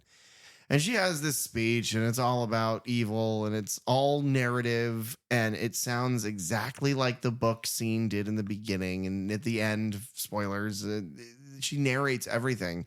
Her dialogue is just these big sweeping monologues, and Corey's just like, well, fuck you then. And it's fine whenever like you punctuate like 2018 or something having like a moment. But whenever like kills and ends both, just like that's all it is. It's just like platitudes and just them rattling on the same nonsense over and over It's again. like this moral position that each of them have. But when you break them down, it isn't as interesting as it's trying to come off. Yeah. She is saying murder is bad, and he is saying murder can be fine sometimes. Mm-hmm. And she's saying murderers are bad, and he's saying, well, victims aren't great either. And it's like, well, Corey is wrong. Right. Corey is wrong and stupid, and he is a child, and he's arguing with this grown woman who's also the mother of the girl that he's in love with. He's being completely disrespectful, super rude. He's also sleeping on a blood stain for a child. So, like, maybe he's not the guy for your granddaughter. Maybe you should. Well, that's what she says. She's like, stay away from her. You're not the Oh, guy. That's probably. And he's good. like, well, if I can't have her. no one can. And then Laurie disappears. Yep. And are we supposed to believe that maybe this is a figment of his imagination? I don't think so. I think it's supposed to be a parallel with her and Michael. The entire movie Ooh. is trying to draw some parallel between the two of them living in the ghost of this world. But the problem is that that's what they did in all of 2018 and Kills also. It has been 6 fucking collective hours of this. Well, they only had the one movie idea, right. and they were told that they had to do it in 3. No. They had 3 ideas. Oh, okay. You're okay, wrong. okay. But he calls Allison and is like, your grandmother wants to kill me. He does. He does. Does he say that she wants to? Or does she say he tried? I think he says she tried to. She definitely wants to. But okay, let's stick with one, Stu, because he does. The phone call is like, you be Allison, ready? Oh. Okay, you pick up the phone. Hello? We gotta get out of here. What? Corey, is this you? Sleeping on a puddle of child blood, and your grandmother came in and she wants to kill me. Do you mean out of there like the house, or you mean out of Haddonfield? Wait, she wants to kill you? Yeah, she said it. It was just like his performance just evolves because here's the thing. He can play a fun, nerdy kid. He can play a likable, personable, nerdy kid. Mhm. Even one that's haunted, but he can't play a villain at all. What if like Corey went down into the sewer. So this is the point where all of those people that make those videos that say Halloween ends because let's be very clear about what happens here. Mhm. Corey, a young man, He's about 25. he's scrappy. He's young, which means that he has muscle fibers and testosterone. Michael is 65. Yeah. He has been living in a sewer for 4 years. He probably has a terrible staph infection. He is eating rats, maybe dogs. Does he eat people? Maybe a homeless man? I think the homeless man said something about like people disappear around here. I took from that he drags them into the sewer and just kills them. Okay. Just to get a little, Maybe you choose just on get him. off. Whoa. Are you saying that Michael takes people in there and he has a freak off? Yeah. Michael Diddy. Hashtag Michael Diddy. I'm going to ruin our show's reputation. Hashtag Michael Diddy. Hashtag Jason Epstein. Oh my God. What about Freddie? He got anything? Yeah, Freddie. Oh yeah, he is a sex pest. He married his goddamn sister. So, yes, here's why people are upset. Corey goes in, a strapping young lad, and beats the absolute shit out of this old man. He like pushes him to the ground. He's like, give me your fucking mask. He wrestles the mask off of him. You might as well say that. Yeah. And he's like, give me this fucking shit. He yanks it off of his head. And he just leaves. He's like, I need this. I got things I got to do. And he turns and he leaves. And he takes Michael's mask, which, by the way, Michael's mask, we always talk about the masks and kills. It's the same mask as it was in 2018. It's just burned. The hair is kind of melted. The face is a little bit melted on the right-hand side. It's like a ghostly shadow because it began to catch on fire. But now it's been in the sewer for 4 years. So it's a little bit more careworn. The eye holes are a little bit like floppier and older, and the face is a little bit darker. But it's covered in mold. He's covered in mold. He has been still for so long that fungus has grown. Like it's like webs of that white, like water stain mold that's growing from like his collar to his shoulder. It's disgusting. And it's all over his mask. And so Corey's like, this man has not brushed his teeth in 4 years and there's mold growing on this. I got to get this on my face. So he yanks it off and he takes it with him. Michael stood there and it's the whole like part of the sewer, part of the shape. Right. That's good. Yeah. That's a Pirates of the Caribbean reference for the folks at home. It is. But so, he leaves and it's not clear as to where. Yeah. Because he's supposed to be going to the diner to meet right. Allison. But instead, he scratches the word psycho into Terry Trainor's dad's car. Yeah. And tricks them into following him to the junkyard. This scene is the best scene in this movie. Mm-hmm. If you forget the previous scene of this movie. if you just take it as, oh yeah, Michael's doing some killing. Yeah, like a Michael from 78 where he's not a behemoth. Mm-hmm. It's like a Michael Myers is doing some awesome junkyard murder.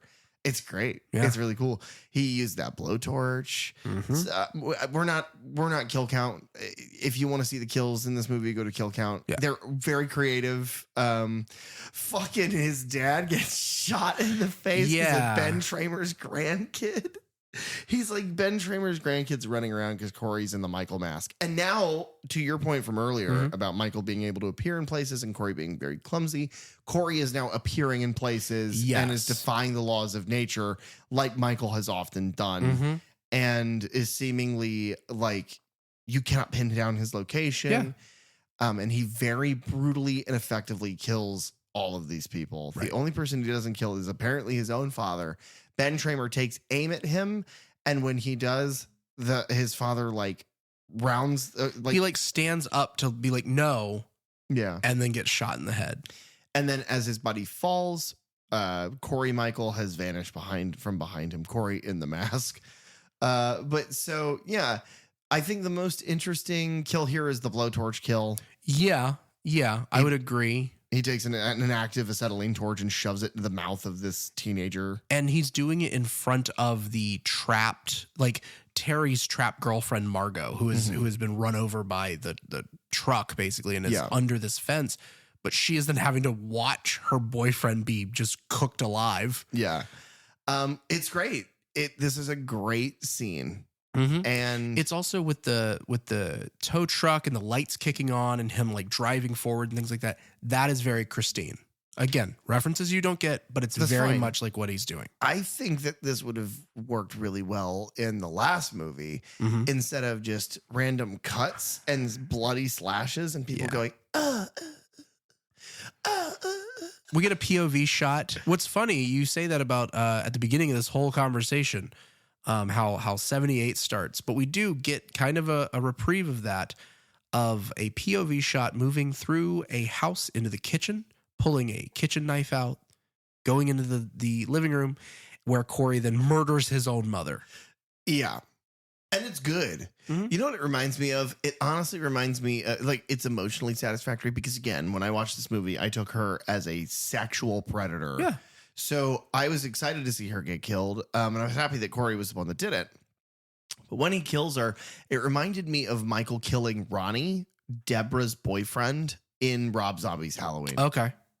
Yeah. I enjoy that. I like that movie. Mhm. I defend that movie. Yeah. So it reminded me of that. Maybe That's one fair. day we'll talk about those, but we got to Maybe. get like years later. So He also goes to, you alluded to this earlier, he goes back to the radio station. yeah, He kills the receptionist, who is a cameo played from by Darcy, the mail girl Yeah. from Joe Bob Briggs's Last Drive-In on the Left Theater, Yeah. whatever that series is called. His Joe Bob. Yeah. Joe Bob, Bob's The friend. Last Drive-In with Joe Bob on Shudder. But yeah, Darcy the mail girl here. And then he kills Willie the kid. Yep. He cuts his mouth open and his tongue flops on the record, the turnstile, and it scratches the record over. Yeah, and over. man. And I don't care. What? You don't We care? don't need to know who that character is. It doesn't matter. Yeah. Allison, while this is all happening, is waiting for him at the diner where he was supposed to be meeting her. She eventually goes to his house to check on him. He's not there. And then we move to our finale, where Laurie is shown stalking around her own home, turning lights off, clearing rooms, and then going upstairs to her office where This she, It is the most startling thing in the world. yes, She pulls from her desk a pistol and then, drinking heavily, puts it to her head. And I'm like, what?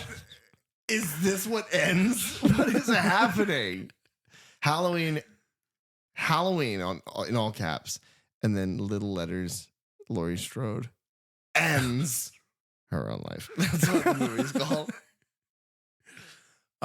she makes a quick call to 911 to Yeah. report a suicide. Mm-hmm. And then some pumpkin guts get blown over onto the wall Mm-hmm. as another POV shot comes into the room, where she has now pointed the gun at Corey, dressed as Michael, dressed as the Shape, I guess I should say. Why doesn't she have a reaction to the fact that he's wearing wearing Michael's actual fucking mask? Because she read the script. Laurie doesn't go, oh my God, you know where he is? You've met him? It's his mask. Yeah, that's a good point.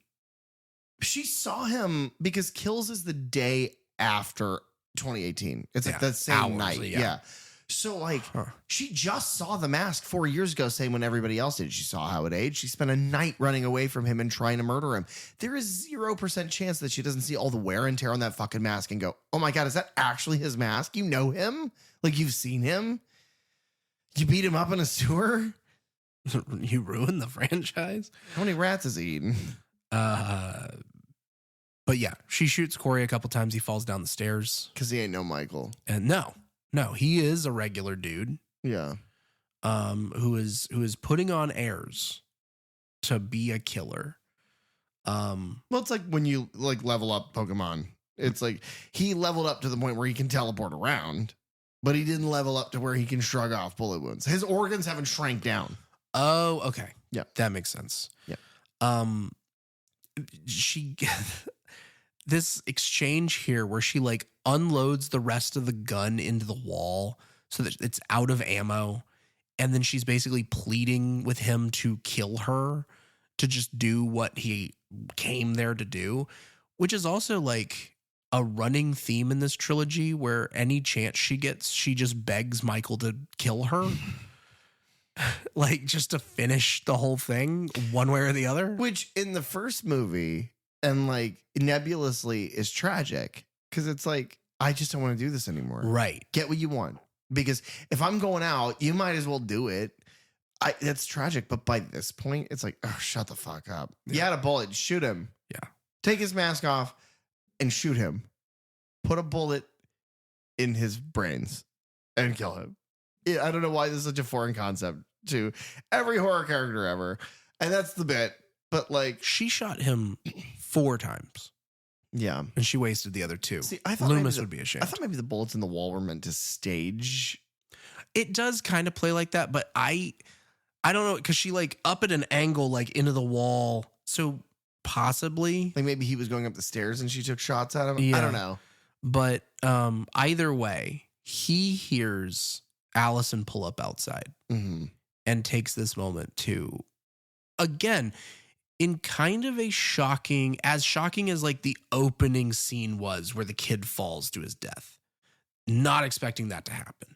Just right there, the base of these stairs, there's a dead kid. Right. Similar way, I'm not expecting this to happen as he stabs himself in his own throat. I don't expect it to happen because there's no reason for it to fucking happen. No, but his reasoning is, I'm going to frame you now. If I'm going to die, I'm going to ruin the one good thing that's left in your life, which is your relationship with Allison. Why was he going to die? I don't know.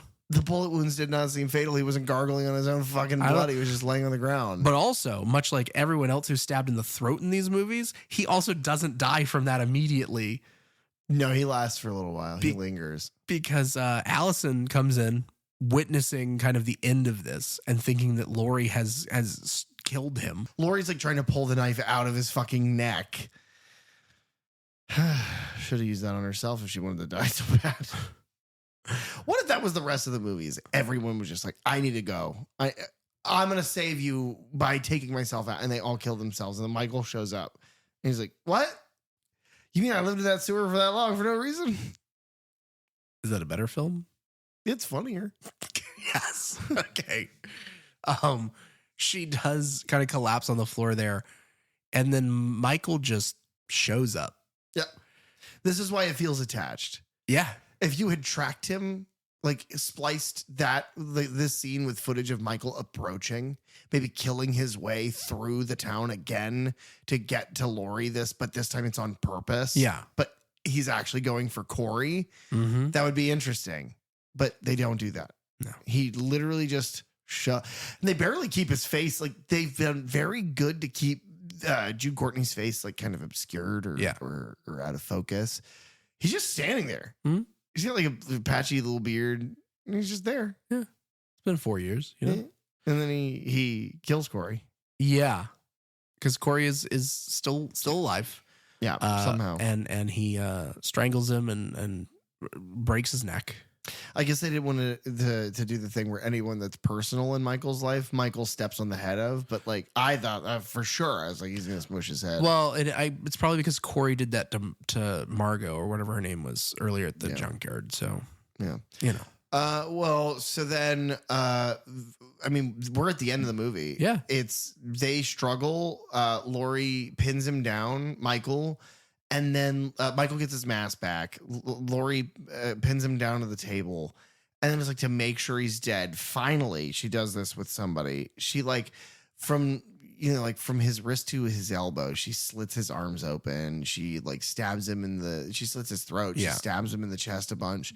She does the damn thing. She kills him.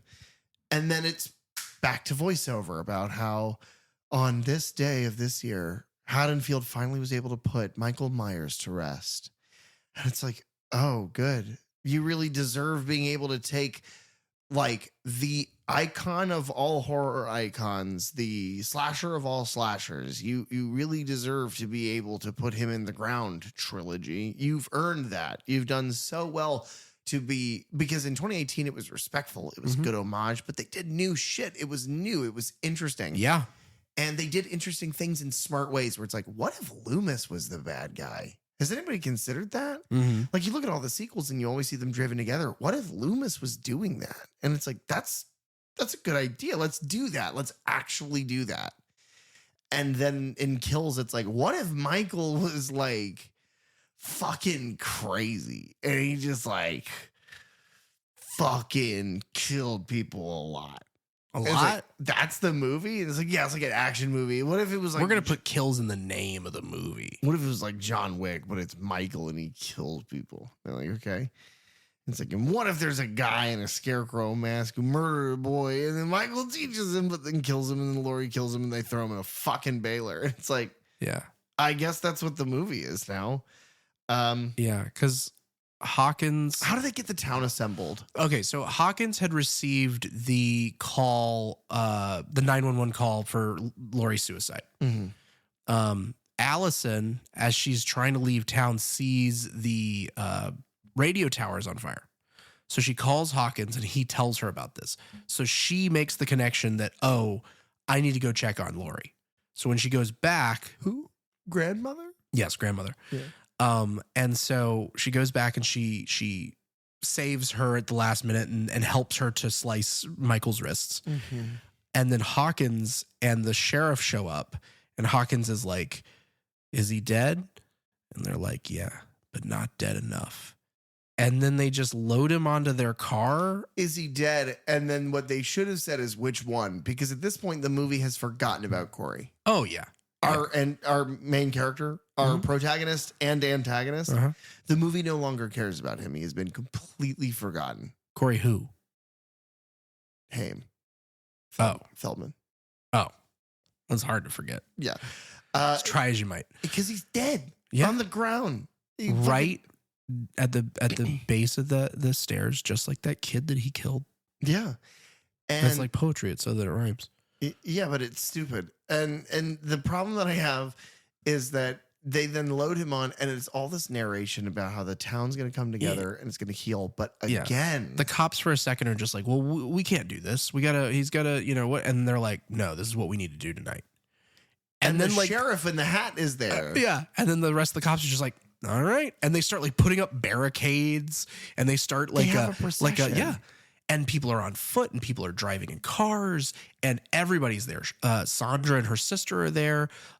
Julian, the kid from 2018 is there. Yeah, the ghost of Obi-Wan and Anakin and Yoda are there. Yeah. How does anyone know it's actually him? Nobody knows. Nobody could verify that. The only person alive that could verify that is Laurie. She's the only person that's seen his face. For a brief moment. Right. 45 years ago. Well, I think, doesn't she see it again in 2018? Doesn't he get, no, I don't even think so. Maybe. I don't know. Maybe. It doesn't matter. The point is that she's the only one that's seen his face. She's the only one that would be able to verify, like, oh no, that's him. And so I guess they all take her word on it. Uh-huh. But earlier in this movie, they're all like, you're poison, you're cancer, we hate you. Yes. So it's like, okay. Again, it's this just kitchen light switch of who are these characters at any given time? Yeah. Are they up? Are they down? Are they left? Are they right? Who is Do the they like town? her? Do they hate her? Because now you can't say like, oh, well, it's Michael's evil, because they keep trying to do that of like, oh, Michael's evil is infectious. He's dead. Mm-hmm. He's dead on the roof of the car. Anyway, remember that baler from earlier? I kind of let this slip. I do. Yeah, they shove his body in there and it becomes Meef. Oh man. She And, like, the camera- beefs him up. The camera holds on, like, again, one of the most important fictional characters in all of the annals of horror storytelling get smashed in a baler in a movie where the story is about a young boy who pushes a child by mistake to his death and then wants to kill bullies. Yeah. Yeah. They're too disconnected to work. This is not earned. This is not deserved. It just feels like, well, we got to kill him. Yeah. And it's weird to then think about they, went back and like reshot and retooled this whole ending to give the bigger processional thing. And it's like, is this what the fans wanted? No, Like nobody and I'm sorry, it doesn't, because you have really big fans of the franchise and the character. And then you just have like movie people, but Yeah. people that are typically a little bit more critical. not specifically critics, but in that vein. Mm-hmm. And the critics are like, oh, yeah, it's a send-off. It's a send-off. I hear that all the time. It's a fucking send-off. Guys, we like this. Unfortunately, that's what fandom is. Fucking media and movie literacy has created a world in which people that are fans of stuff just kind of want that thing to nebulously continue on. Star Wars kind of figured it out faster than a lot of the other ones did, where it's like, what if we just stop telling stories in the main storyline? Mm-hmm. What if we just go off and do other things? And now that we have John Carpenter Presents announced, Mm-hmm. it's like a huge eye roll, because it's like, well, yeah, that's what he wanted to do in the first place. Right. But fans wouldn't let him. So here we are. We got what we wanted. Michael has been around for 40 years, stumbling through the dark, eating rats in a cave, eating dogs in an abandoned house, stabbing anyone in any which way, and then eventually killing a man who beat his mask off of his face with a 45-year age discrepancy. This is what we wanted, guys. That's a good point, because it's this problem. I am a fan of the legacy sequel, like the idea of a legacy sequel when done right. We have talked about this 1,000 times, and on this show we've talked about it. There's nowhere else to go. No, there's nothing else to do. You have to start completely over, and if you do, what the fuck is the point? It's the complaint that people have about this fucking Harry Potter show. What is the point? What is the point?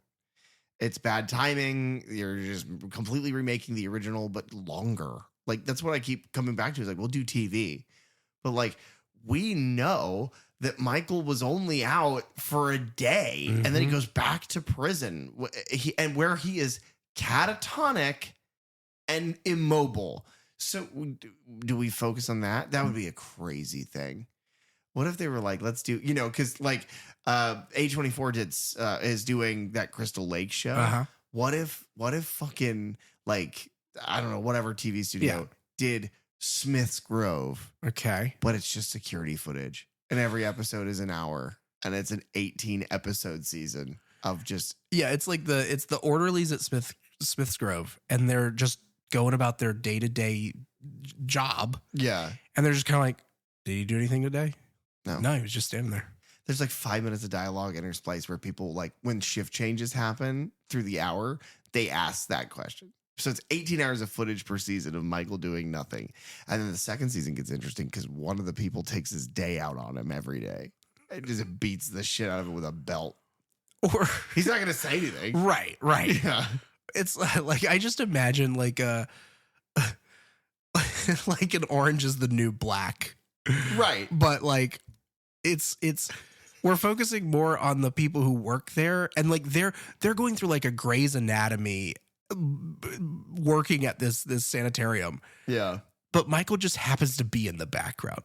Right. He's barely featured. It's like The Office. Yeah. It's faux documentary, and they're walking around, and you could set it in the 70s and you just get a guy to play Loomis. Yeah. And Loomis is like, and he freaks out all the time. And then they'll do the camera thing where Loomis is like, he's evil.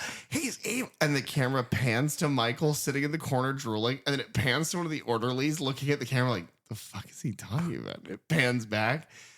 Yeah, and you keep teasing that Michael, and because you have like the new rock stars and all those like conspiracy YouTubers, be like, I think he moved.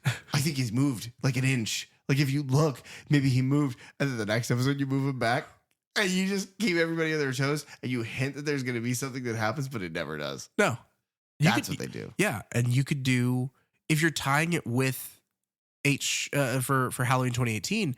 You got 40 seasons you could do there. So every season is another year. Yeah. In spite of the fact that it would just take a day to film. Right. That's the easiest project in the world. Because other than the one handy cam that you use as like a roving camera, everything else is just mounted security camera footage. You don't even need to buy expensive cameras. You can buy spend the $300, get a Ring camera system and just put it around. This is it. Yeah. This is the idea. This is going to be a long one. This is going to be a dumb one. Yeah. This episode is going to be long because as we have come to this discussion is end, see? Uh-huh. And Halloween is over. Halloween is one of the most important film franchises, I think, in this genre, which is crazy because it's mostly terrible. Yeah. If we're brass taxing, it's mostly terrible. But do you think, as we have ended this franchise, and like I said, maybe we'll talk about the Rob Zombie ones, but Eventually, I'm sure we will. We're not really interested in talking about genuine remakes. More spiritual successors or whatever is fine. But in all of this conversation, now that we've entered Halloween proper, and this episode is coming out on Halloween, do you think that this franchise has retained the cultural significance and importance, or do you think because of how many more of these sequels are bad that it is an eye roll now? See, that's a good point. Let me give you my answer, and then maybe that'll frame it better. I think that it is a fucking eye roll. Okay. Because culturally, as the newbie, I don't know fucking anything about Michael Myers. You hear that fucking, did you know The Mask is William Shatner? You hear that all the time. Yeah. So I knew that nebulously, but I didn't know anything about him. So sitting down and watching the original Halloween, which I watched on my own a long time ago, I like that movie a lot, but you don't know how important it is until you realize all of the ground that it broke at the time. Right. So finding all that out, you attach yourself to it. And I like 2 a lot as well. I'm one of those people, I defend 2, not counting 3. And then I dislike in increasing amounts 4, 5, 6, Resurrection, Kills, and Ends. The only films left that I like are H2O in 2018. I like 4 of the total. And I like Rob Zombie's original. I do not like Rob Zombie's Halloween 2. Yeah. So more than, I'd say I like a quarter of these movies. Yeah. Or a third. No, you're not wrong. Like that's kind of how I'm at. Like, so when they're like, oh yeah, they're talking about doing a Halloween show, I just roll my fucking eyes. I don't care. It's going to be bad. Fuck off. Because it's the question of how do you do it and why do I care? And I don't know if I do. You have to break the established rule of what happened that night. You have to break it, because at this point you have to retell it. Because at this point, if you go by the gospel Bible of everything that's been the Mustafa Akkad Bible of Halloween, if you continue to use all of that as what you have to write around, you can't write anything. Right. He not speaking or moving for years and years and years, 40 fucking years, 20 fucking years. He escapes, does whatever, and then gets locked back up. You can't do that. You have to do something that's long enough if you're going to use that character. And you also have to, it has to be a period piece at this point, because this character doesn't work in the modern day. Somebody would fucking hit him with an AR that they bought at a Walmart. Like, there's no way that happens. So you have to, it has to be told back then. There's so many asterisks to what you have to do that if they're doing it, I guarantee they're not going to do any of it right. So the fans are going to fucking hate it. Critics are going to fucking hate it. It's going to fall apart in a moment, and they're going to sell the fucking rights again. Yeah. And this is one that, the Friday movies, other than them selling off the character for a bit there, they all sat in the same place for the longest time. Freddy has always belonged to, to New Line. This one has like jumped around. Yeah. And other people have, the amount of times that we've reset timelines and whatnot, it's like, it's an absolute mess. It is a mess. And so but the problem there is like, okay, well then the only thing you can do is create another part of the mess. Right. And then what do you include? Because do you include the first movie, or do you retell the first movie? And then how are you not in remake territory? Right. I don't know. I don't think there's an answer. Yeah. You and I have had this discussion off mic. What's funny is we had this discussion on mic with Bug, but that episode was so long we had to cut it.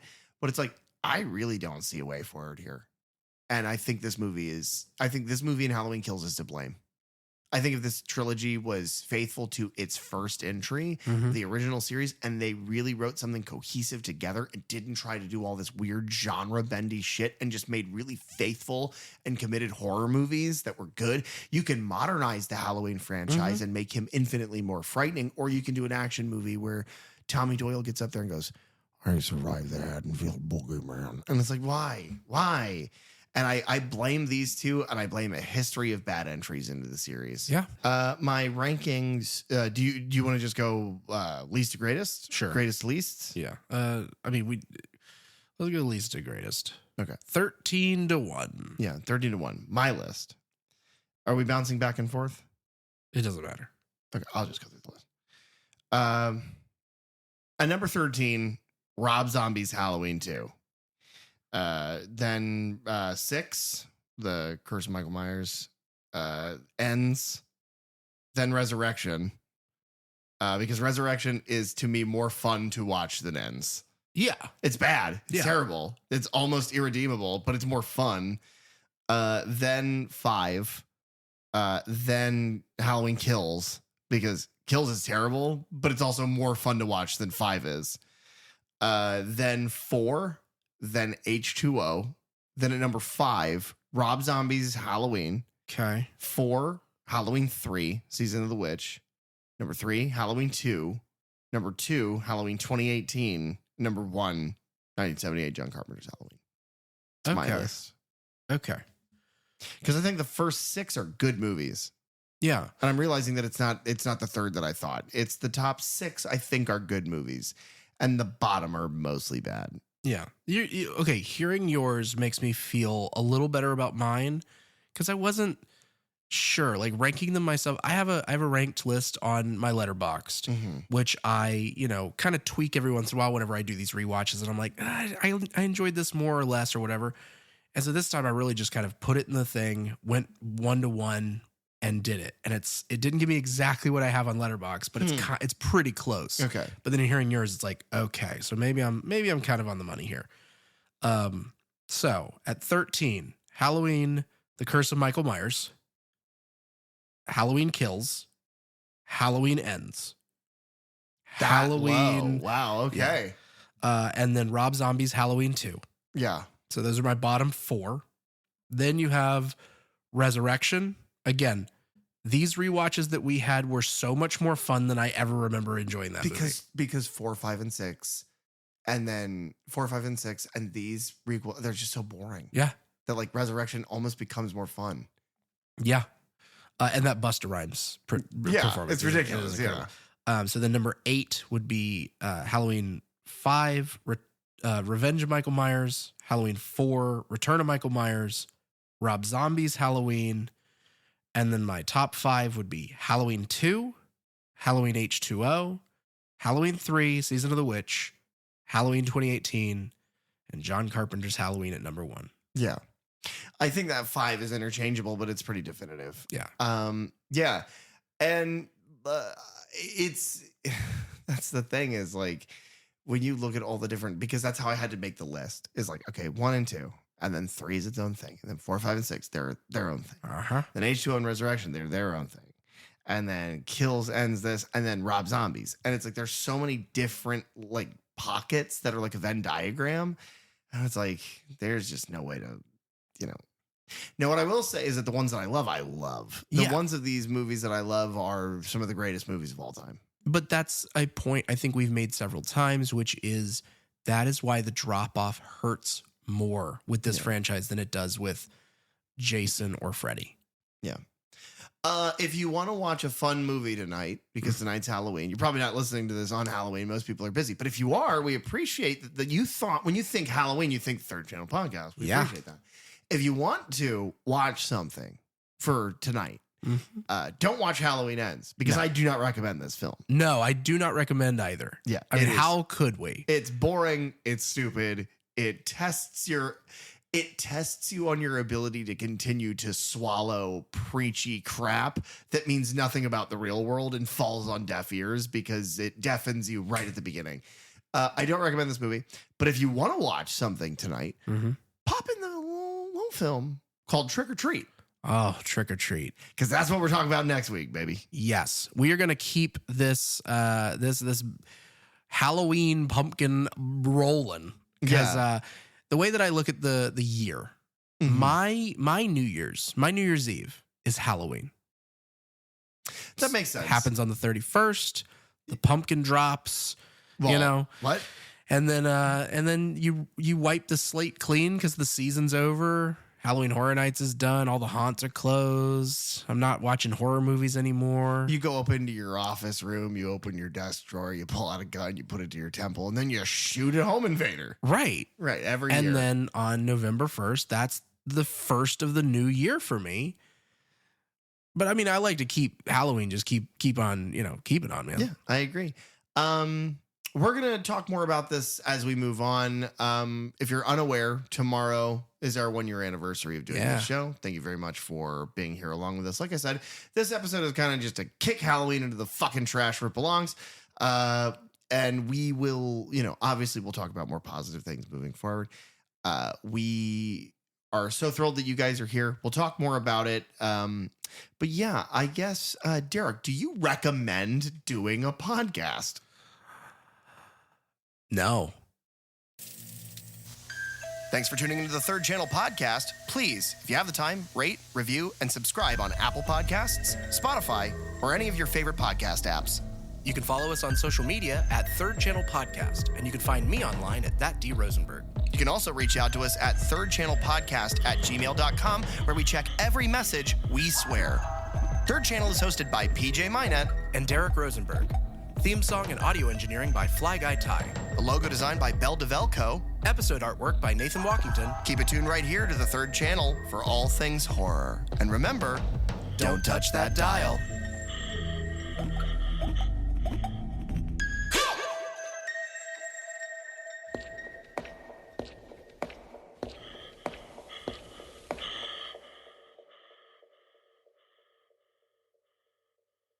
Egg salad and eggs.